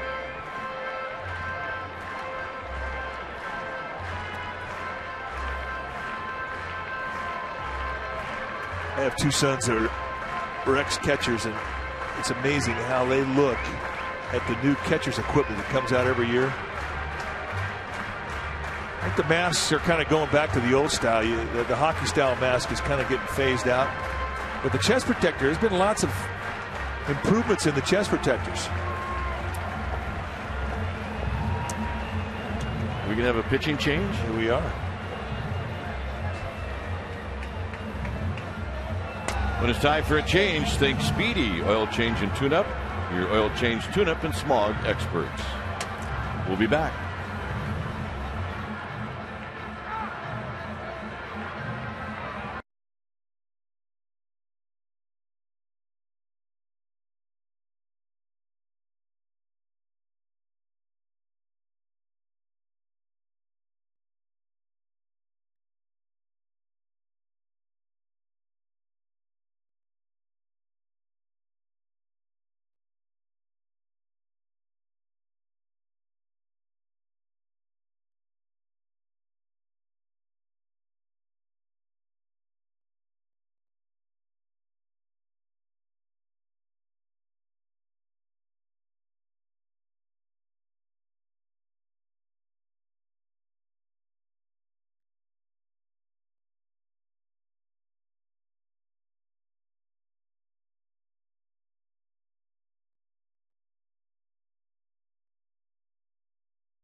StubHub.com. Giants fans, when it comes to tickets, you deserve Major League service. So go online to StubHub, official fan-to-fan ticket marketplace of the San Francisco Giants, and the only site with Fan Protect guaranteed.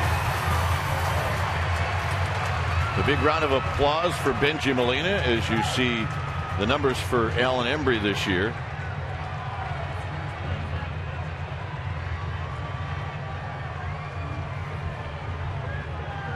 Molina has faced Embry in his career 4 times, and he's 1 for 4. And you're going to see some fastballs, and they're not going to have a lot of movement on them, but they will have some velocity. Big sweeping breaking ball and a hard, straight fastball. And there's that breaking ball Mike's talking about. 1 ball and no strikes.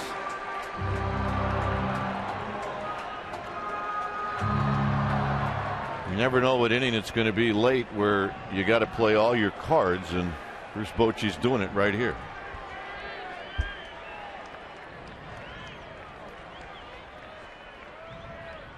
Foul back, and maybe not play all your cards, but play the ace, and that's Benji Molina, who leads this team and runs batted in. 389 average against lefties, 3 big flies, 6 ribbies. So you know he's comfortable against the left-handers.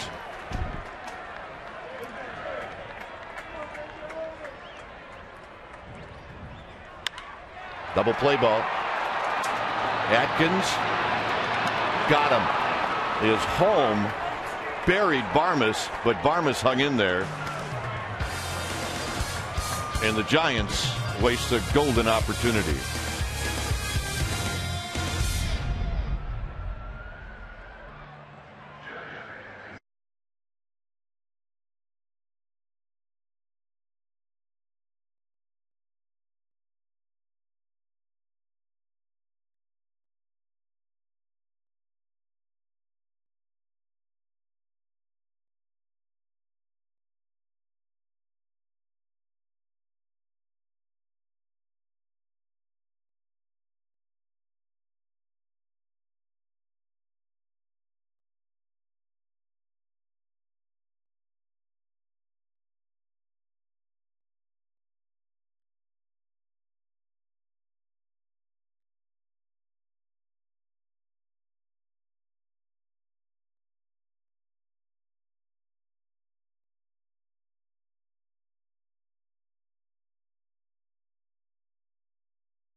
be on Comcast Sportsnet California. So check out the A's in the Angels.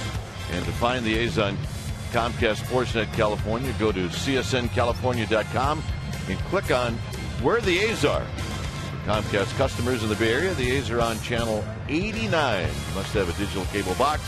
So get a box. Call 1-800-COMCAST. They'll deliver the box to your house.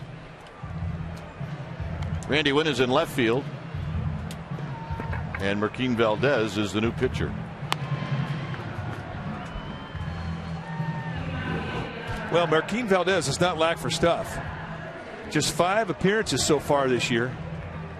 But the plan with Valdez is to get him more work, because when he's been out there, he has had great stuff. A fastball that's been mid to high 90s with lots of movement. Kind of a slurry breaking ball, but an excellent changeup. A swing and miss style changeup. Here's Tulowitzki. Tulowitzki is going to pie it. It falls. Ishikawa and Burris came together and it falls. That cannot happen.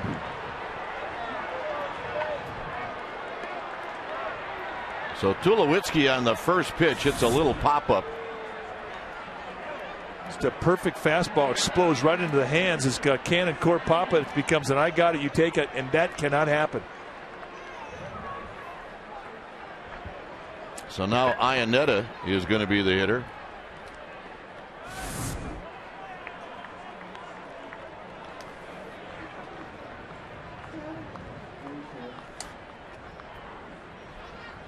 So here's Iannetta.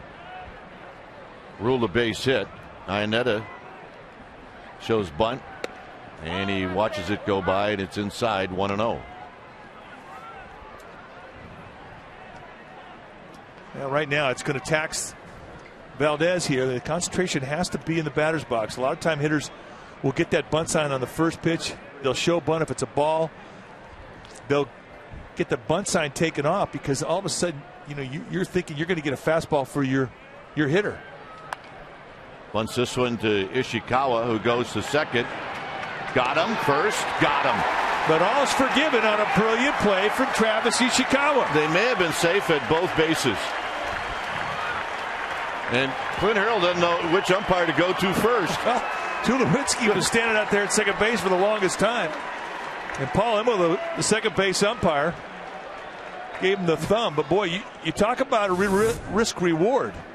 If this is a safe call, you got trouble. But Ishikawa, who's a good thrower, just barely gets Tulowitzki. But on the backside, Iannetta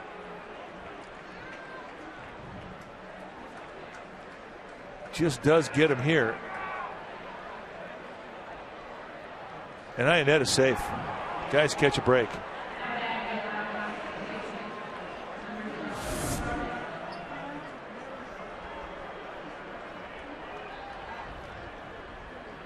How things can change so quickly. Here's Barmas, and Barmas takes a strike.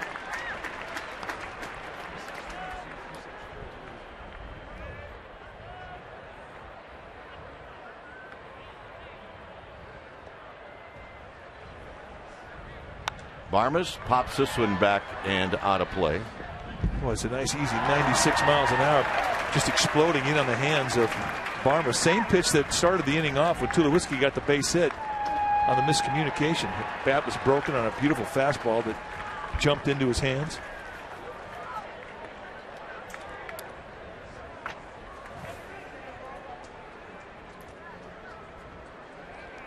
Oh, 0-2 to Barmas.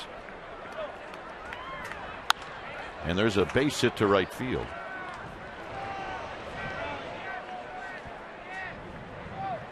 Here's another look at the double play. Well, it's close at both ends. Here, I think the Giants get him by just a fraction. Yep. But here, I think that Iannetta is safe. Indeed, he is. Yep. First base umpire Bruce Dreckman perhaps may have missed that one in favor of the Giants. Here's Ian Stewart.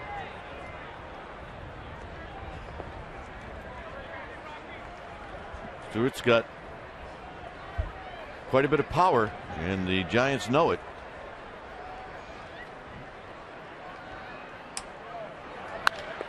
Center field. It's in the park. Woo. Side retired. It'll be Edgar Renteria to lead things off.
Home and itching for a vacation, why don't you think about heading up to Seattle with the Giants when they start some interleague play May 22nd through the 24th. Take a look at what you can enjoy up in Seattle. 2 nights at the Team Hotel, an exclusive event with select Giants players and personnel, tickets to the series, and a Giants vacations road trip. Please just call 800-670-0858 or go to sfgiants.com/Giants vacation, guys.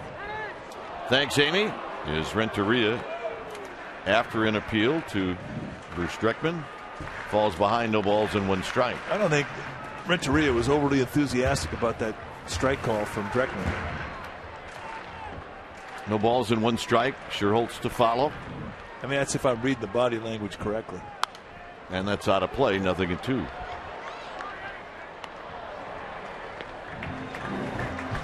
Matt Belisle making his 9th appearance. Being roughed up a little bit. 15 base runners in 8 innings. That's too many.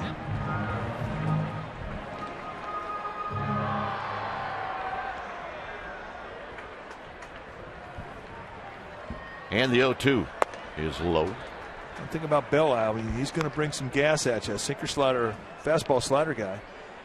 But he can go mid-90s at you. And his ball can get heavy.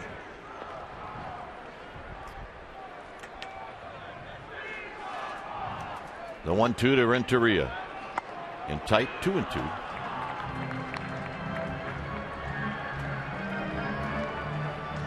An outstanding day for Barry Zito, who threw 7 strong innings, just 2 hits allowed. Beautiful baseball. 3 base runners in 7 innings. That's doing it. Roll foul.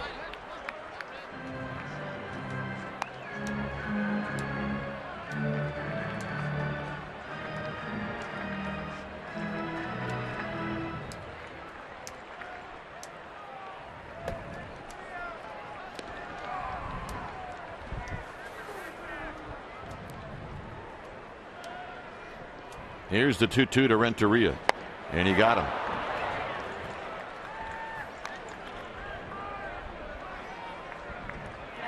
Good hard slider, perfect location. Belisle just absolutely nails down the down and away location. That is some tight spin on that breaking ball. It's a beauty.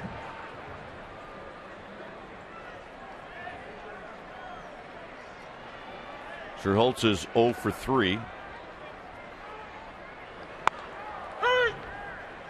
was at the plate in the 6th inning with Fred Lewis at third and 1 out, and he hit a line drive to Barmas at second with the infield drawn in. Here he takes high to even the count.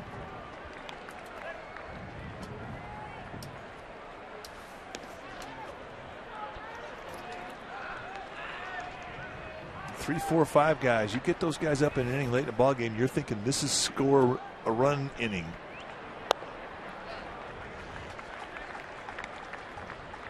I mean, those guys are the guys that had the extra bases in their at bats.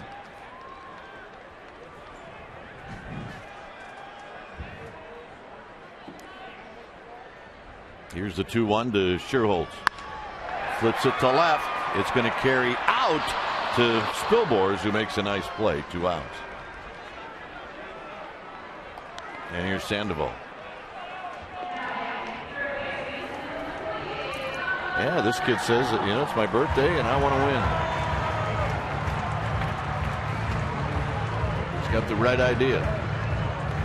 Sandoval is 1 for 2. He was walked intentionally in the 6th inning.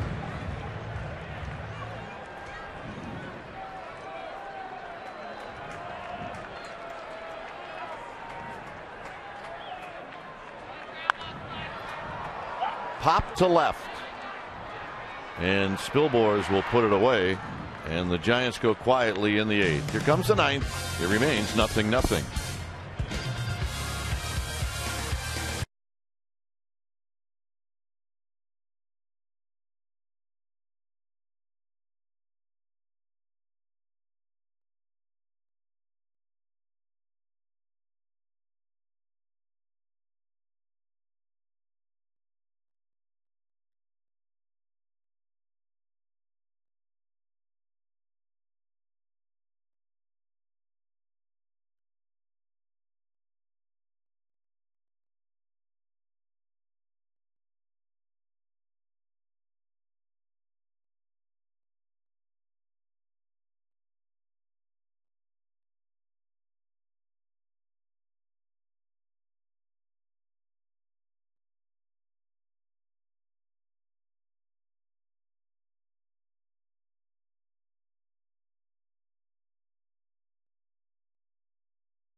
And check it all out. So you can see this all on Comcast On Demand. On Comcast, it's awesome. Fowler facing Brian Wilson. And a quick 2-0. Brian Wilson, 13th time he's taken the ball this year. 1-0. 6 for 7 in save opportunities. This, of course, is not a save opportunity. Foul down the left field line. And with Brian Wilson, you're going to see an above-average fastball and a hard slider right now. I mean, he's got a couple other pitches that he can throw that are more off speed, but he has not really used them. The changeup that he toyed with in spring training, really we haven't seen a lot of those. But he is going to be aggressive in that strike zone, and he is going to put the pressure on that hitter. Fowler asks for time. He thinks his bat is broken.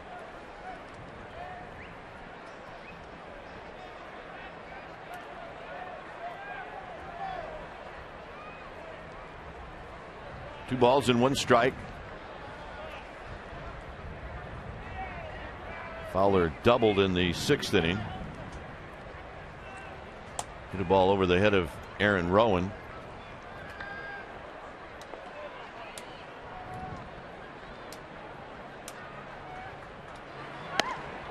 Two and 2.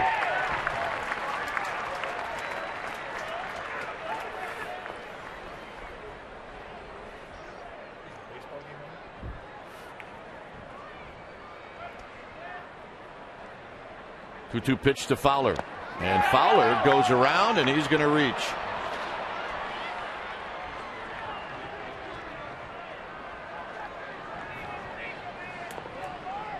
Well, that's really a catcher's nightmare. The guy throws a 90-mile-an-hour slider. Once that thing goes in the dirt, it can get a little weird. But I tell you, Steve Holm does not do a good job of getting his hand in proper position. When you reach backhanded style like that, the ball can do that very thing. It can hit your glove and spit away. I mean, you've got to get your hand down so that, as a catcher, the thumb of your glove is going towards the third base, and you open up that glove and you use it as a better blocking aid. If that ball hits the glove, it's more likely to stay out in front of you. So poor technique cost the Giants 90 feet. Here's Spilborghs. Fowler's got 9 steals. He's been thrown out just once. Yeah, it's all about the steal right now, because he's going to go. It's just a matter of when.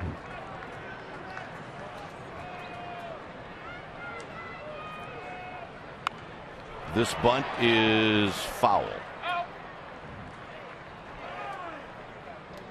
So it's no balls and 1 strike.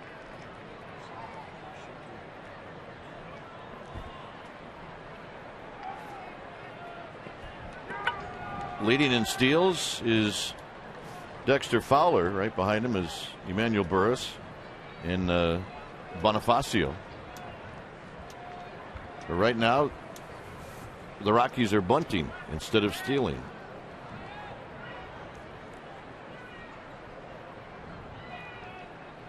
And a quick toss. The thing about Brian Wilson, he has an excellent move. Very quick out of the stretch to first base. He has one of the better moves as a right-hander in the division.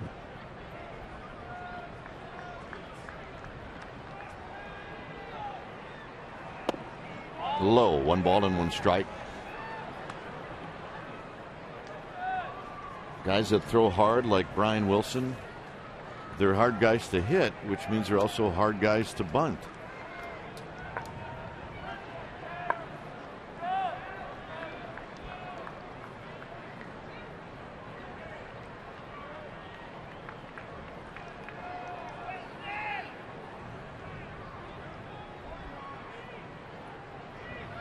And a good bunt. And Wilson is going to toss it to Burris. That's a great bunt. Runner at first base, that bunt should go up that first base line, so execution was perfect for Spilborghs. A little surprised that they just didn't go straight steal. Yep. That Hurdle giving up the out, and really to one of their hottest hitters in the lineup. Helton's going to be walked.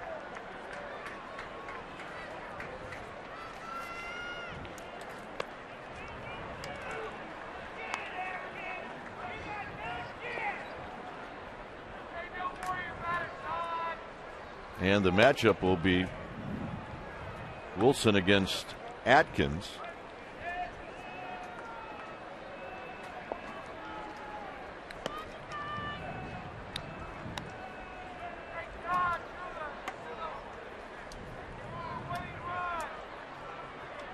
Dodgers are starting to open it up against the San Diego Padres. It's now 7-1 Dodgers. So here's Adkins with the intentional walk. It also gives the Giants that possibility of a double play. Adkins is 0 for 2. He's bounced out twice, and in the 7th he drew a walk. Inside corner, 0-1.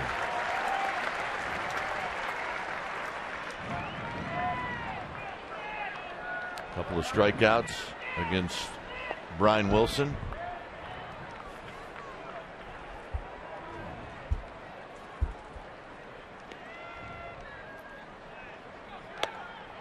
He goes the other way, nothing in 2. You talk about painting a guy on both sides of the plate. 98-mile-an-hour fastball on the inside corner, 97 on the outside corner. You're shaving both sides of the dish right there. 2 pitches, 2 perfect pitches.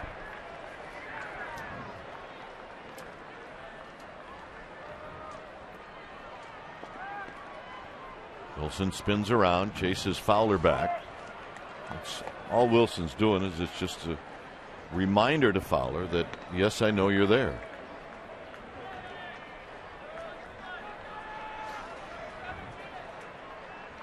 Got him. Could not hold up on this slider, but at that velocity, at 92 miles an hour on the slider, it's not an easy assignment. So the second strikeout for Wilson in the inning. Here's Hop.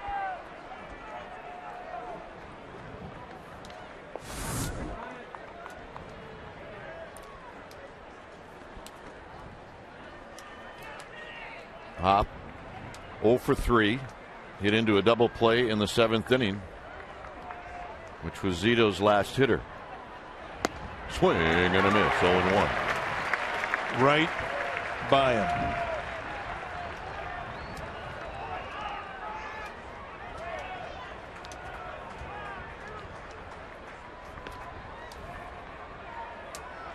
Fowler with great speed at second. Helton at first. And it's wide. 1 ball and 1 strike.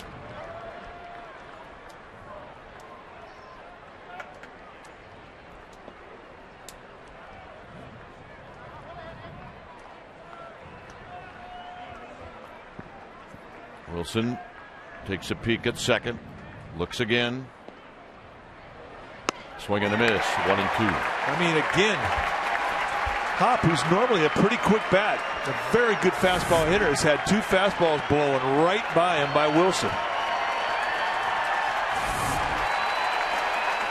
So you throw 2 balls by him. I mean, you stay with the fastball and try and come out of the strike zone a bit high. You go down at his back foot with a slider. A couple of options here.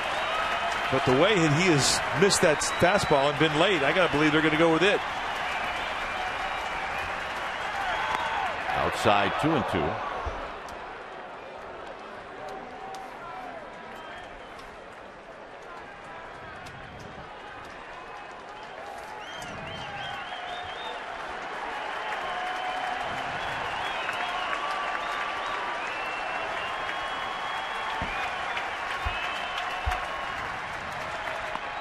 Now it's a full count.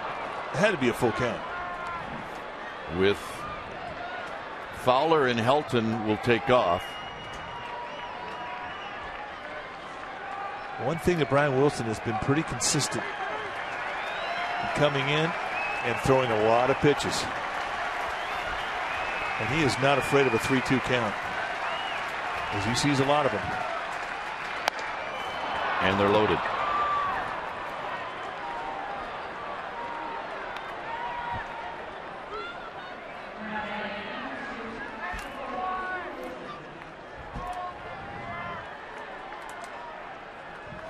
Here's Tulowitzki, who likes that first pitch fastball.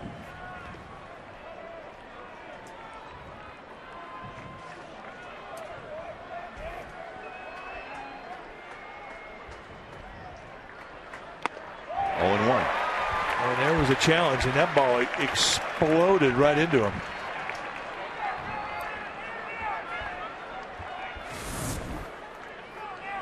Watch the movement as this thing just takes off above the hands. It's mano-a-mano right there. Little pop-up behind second base, and Wilson gets out of the inning. Rowan Ishikawa burps coming up.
pitch his second inning in relief, and he is all set to face Aaron Rowan, Travis Ishikawa, and Emmanuel Burris. Rowan drew a walk in the 6th. And Belisle to the plate. Foul back. No balls and 1 strike. It has been a day made for the pitcher.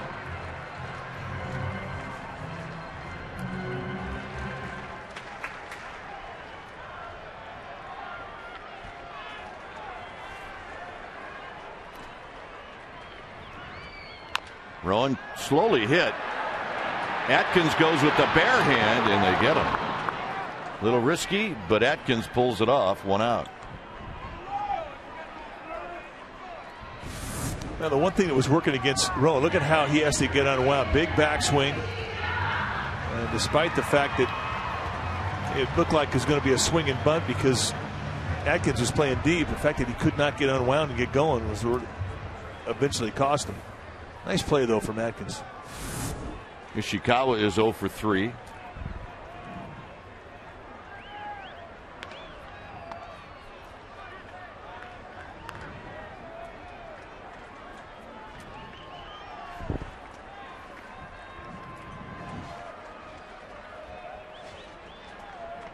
And a check swing foul at the plate. 1 ball and 1 strike. Giants have used 2 players off the bench, Randy Wynn and Benji Molina.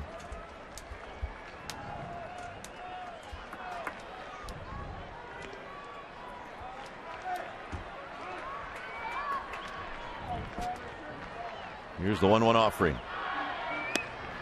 2 balls and 1 strike. Giants had very good opportunities in the 6th and 7th. 7th is the inning that really hurt him. 1st and 3rd with nobody out. 2-2. Randy Wynn struck out, and Benji Molina pinch hitting for Lewis hit into a 5-4-3 double play.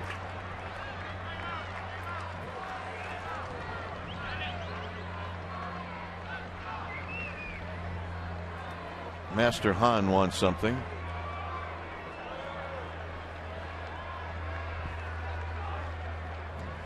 He walks in to talk to Casey Moser.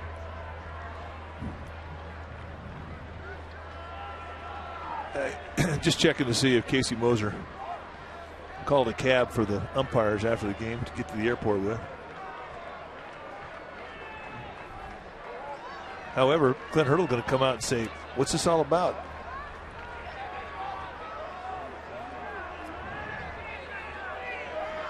Casey Moser just told Clint Hurdle that Bill Hahn. The board here at the ballpark says 3-1 on the count, and I think what the car guys in the truck are saying it's 2-2, and that may be exactly what. Well, I think it is 2-2. I think it is too. I think Hurdle wanted to make sure that it was. So we're going to go with 2 balls and 2 strikes. And he got him.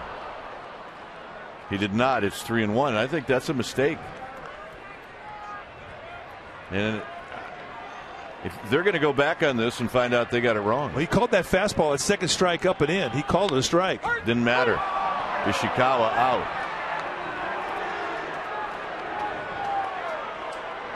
And here's Emmanuel Burris.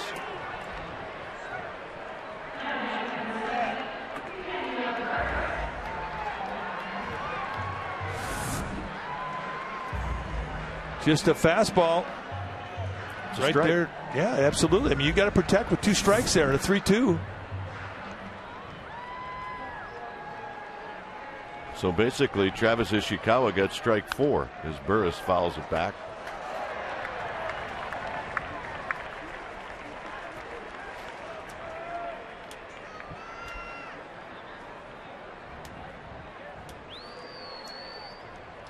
Burris is 2 for 3.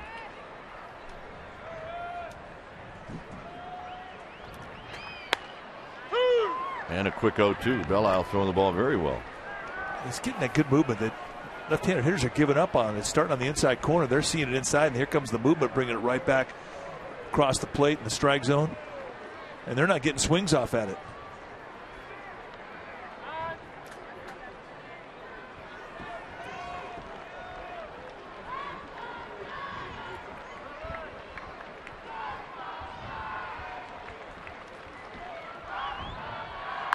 Out of play.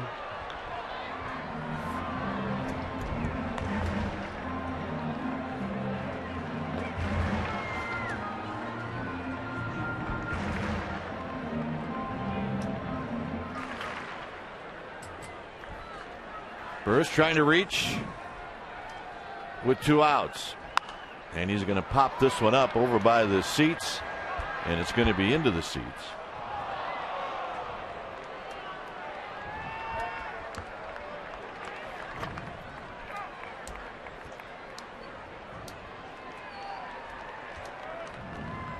Burris the ability to get on first, steal second. And that's what you have to do if you reach with 2 outs. And he stays alive. He's fighting out some pretty good breaking balls. Surprised Belle Isle hasn't gone to that inside front door sinker. It's been a very effective pitch for him to the lefties.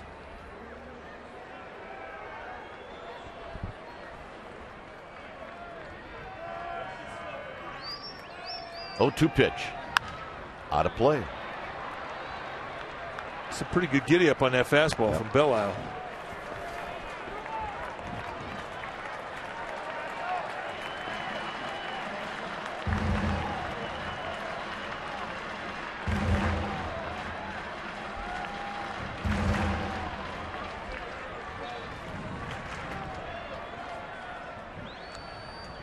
And another 0-2 pitch, and it's just inside. 1-2. Close. Very close to a similar fastball. Was called a strike early in the count. Trying to go that front door sinker side.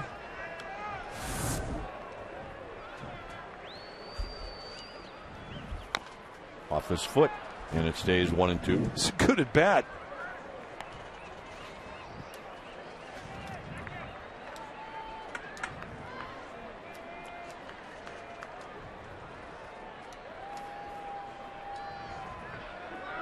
Burris in a battle with Belle Isle with 2 outs and nobody on here in the 9th.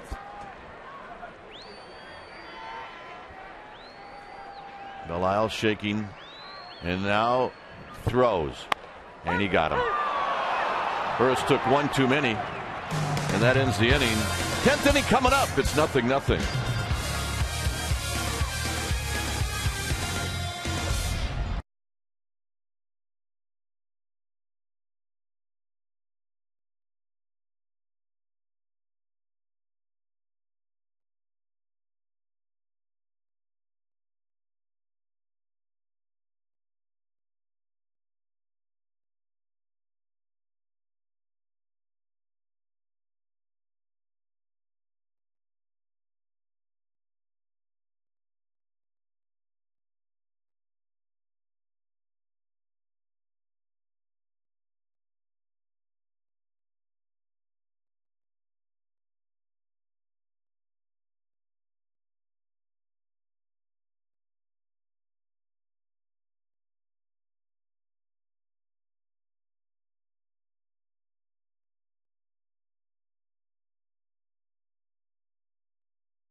breaking ball a little high, goes 1-0. Comes back in, check swings him, 1-1. Next pitch down low with a breaking ball, 2-1. Front door sinker, called strike 2. 2-2 count, swung on and missed, ball 3. And here comes the next pitch, strike 4, and grabs some pine. Just to let you know, we weren't losing our mind. Is it possible that the umpires didn't think that that first check swing caught the bat? Yeah. I mean, I'm trying to help him out here. What else could you say? Brandon Metters is the new pitcher. But if you're Travis Ishikawa, you get 4 shots. Yeah. The 10th game for Brandon Metters. Metters, low to mid-90s fastball with 2 types of grip, curveball, slider, and a changeup. Rich Aurelia comes in, and he'll play first base. He'll bat second in the 9th spot. Pitcher spot is 6th spot in the lineup. Giants were in extra innings last Sunday in Arizona.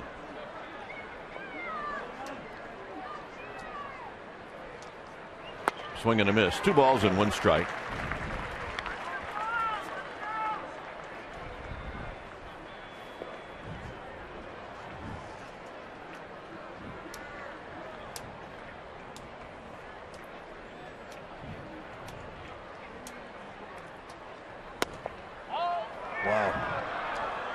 Sal Metters put the head down and kind of walk back in and follow it towards home plate. I mean, you throw a fastball right down the throat just like this, you expect a little compliment from that umpire to say strike 2. Wow, he's hearing it from the dugout, and he's turning his head towards the dugout.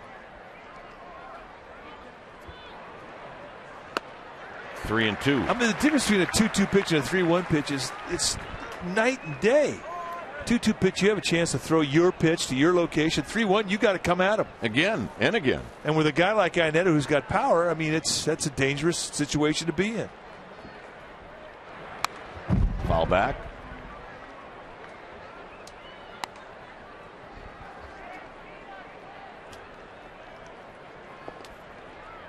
Barmas on deck.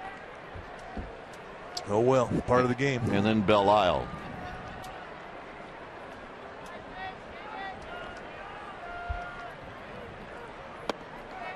And the walk.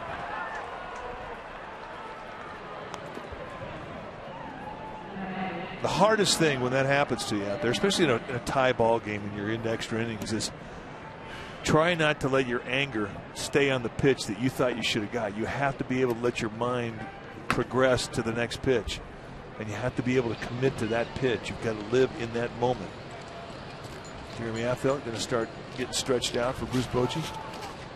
Here's Barmas.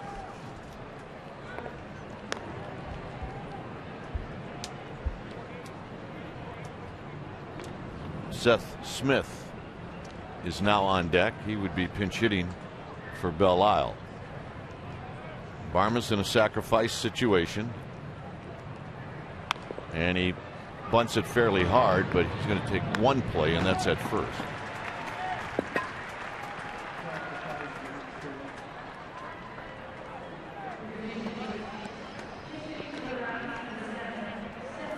Here's Smith. It's still funny to see any Rockies team sacrifice bunt. I think there was like 4 years in their existence that they never had a sacrifice bunt, at least not in Coors Field. Certainly not at home. Yeah, if you looked at some of their lineups, the guys in the lineup may not ever have laid down a sacrifice bunt. The Big Cat.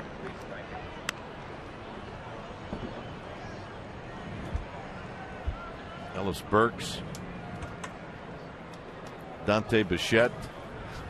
Hit some bangers. Here's Smith. And Metters trying to get that first pitch breaking ball over.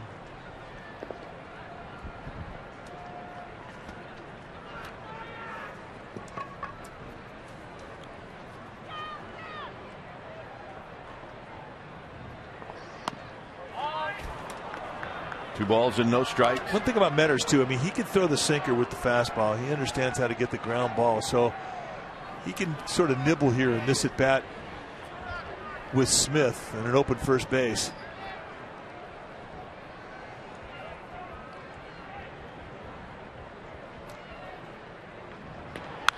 Out of play, 2 balls and a strike.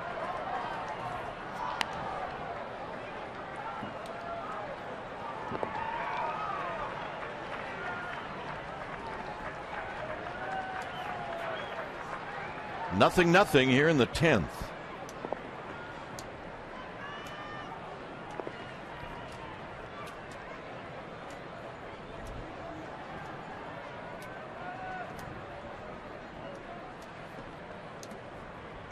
Here's Metters as he looks to second twice, and now he steps off.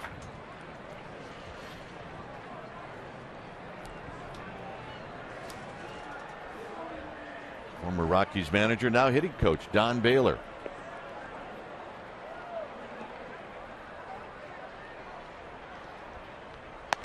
High, 3-1.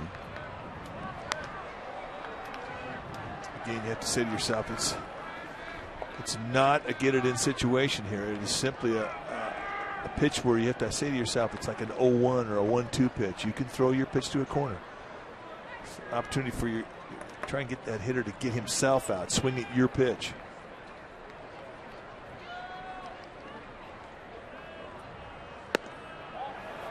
And the pitch is low. Not a bad walk. I mean, you know, a guy like Smith who's been swinging the bat well.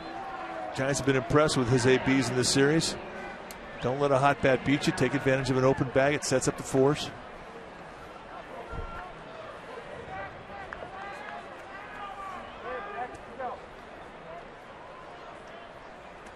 Giants have Affeldt, the lefty, down the bullpen. When you say, well, okay, you have a switch hitter, Fowler. Which side do you want him to hit at? Well, I mean, Fowler's hitting 292 from the right side, 279 from the left side. Kind of like the same hitter.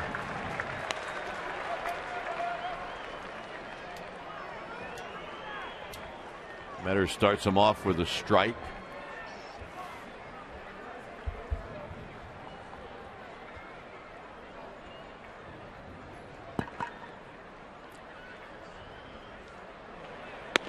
And another strike, and it's 0-2.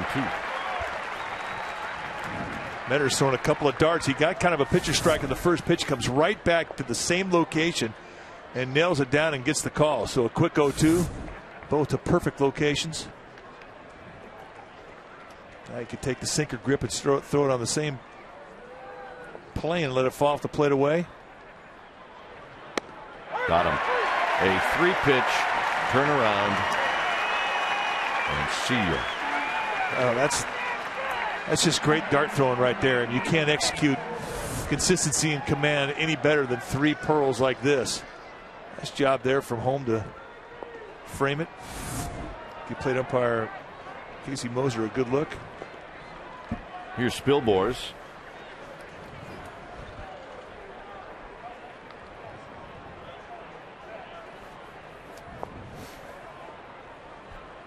Iannetta at second. Smith at first. Down low with that big breaking ball. 1 ball and no strikes.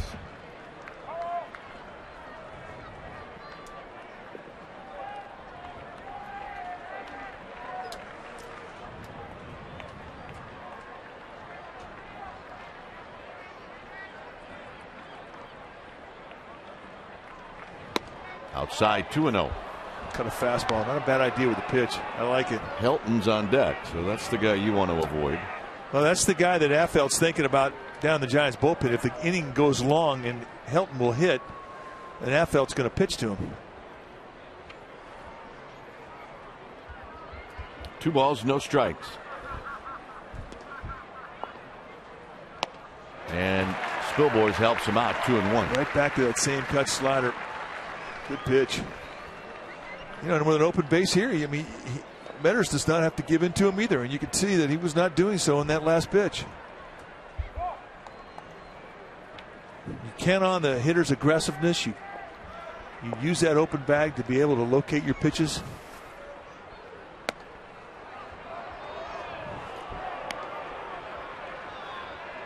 It's not a dead get it in situation here either. I mean, you're definitely putting pressure on Afeld, who's going to have to come in and face Helton with the bags full, but 3 balls and a strike. Can definitely stay to a corner here. Out of play, 3-2. Nice 3-1 pitch.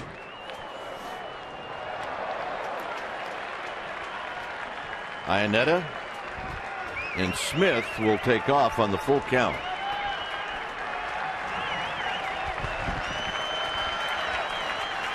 This has been the year of the 3-2 count. With the runners moving.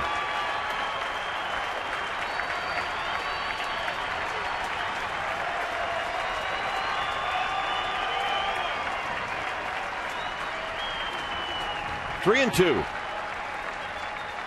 Runners go. Popped them up. Who's it going to be? Emmanuel Burris. Side retired. 0-0. It's big league pitching right there.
Corpus is the new pitcher for the Rockies.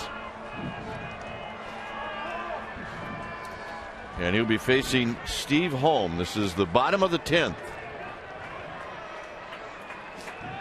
You always kind of wonder as to which Manny Corpus you're going to see.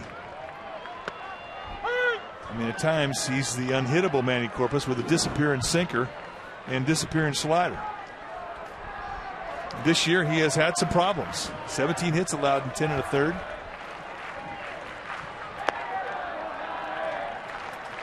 When the Rockies made their run to the World Series a couple years ago, Corpus was absolutely dominant. Yeah. They rode his arm a lot. This year he's about 5 miles per hour shorter than what he was. Same 2 pitches, fastball, slider. But that unhittable velocity, big movement combination that he had with that fastball is not as electric as it once was. 1-2 to Holm, who's got a hit. He's 1 for 3.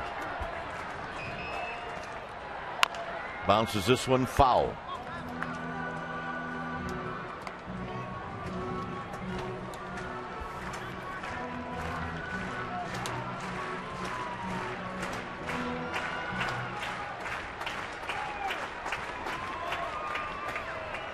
One ball and 2 strikes.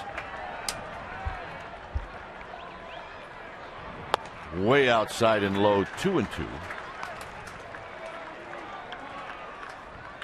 Home in his first start since being recalled from the Giants AAA affiliate Fresno.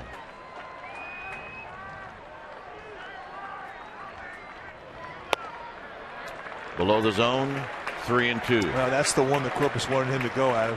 From his perspective, it's a pretty good 2-2 pitch, but now he's got to get in that strike zone and challenge Home. From Home's perspective, great take. He gets to see this pitch, 3-2. And he walked it. Nice at bat. You go 1-2 to a walk, I mean, you had a good AB.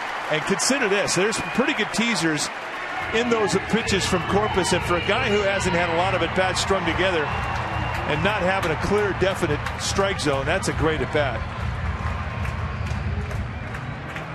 Well, Randy Wynn is going to hit. Or bunt. Affelt is working his way down to the bullpen.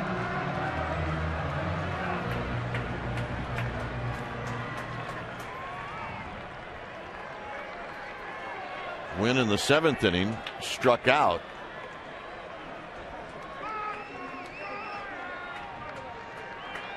And he lays it down, and it is a beauty. And they got him. Barely.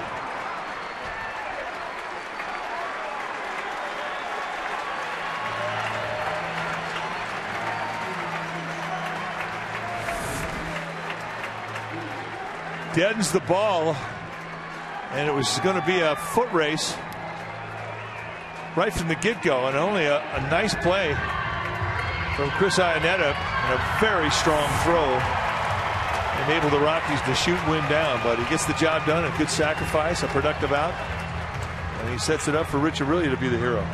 It's always fun to watch everybody do their job. Wynn did his job, and Iannetta did his job.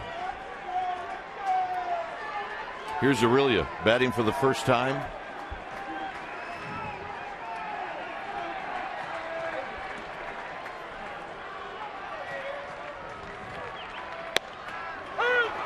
Aurelia. I think Richie thought that was a strike.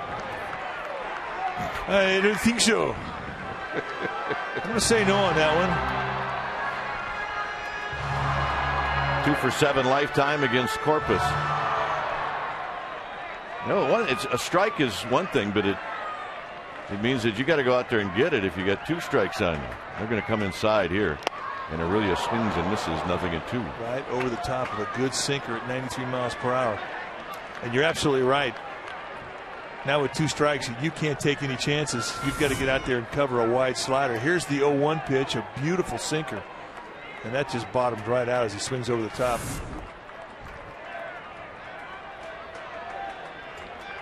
0-2.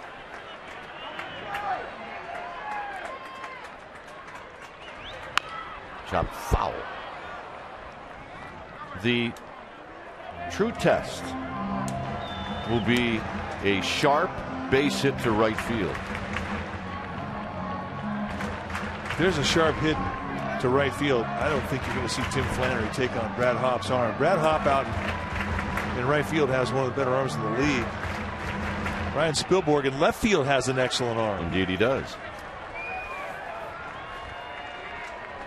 So if you're going to score Steve Holm, you're going to have to find a gap of some kind or hit just a 94 hopper through the infield.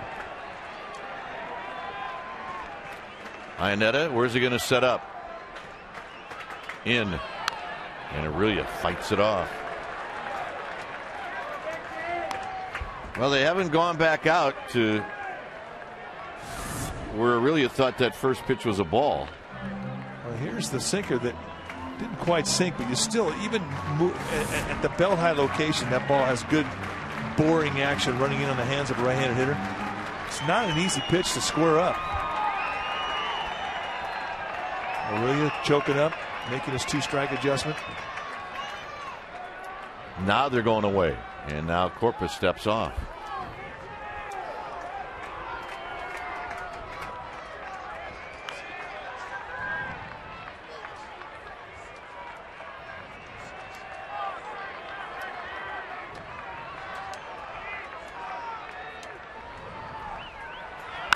Base hit. Here comes Holm. this one belongs to the Giants.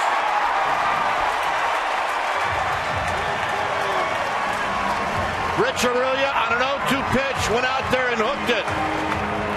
And the Giants take 2 out of 3, and they have a 4-2 homestand. What a ball game.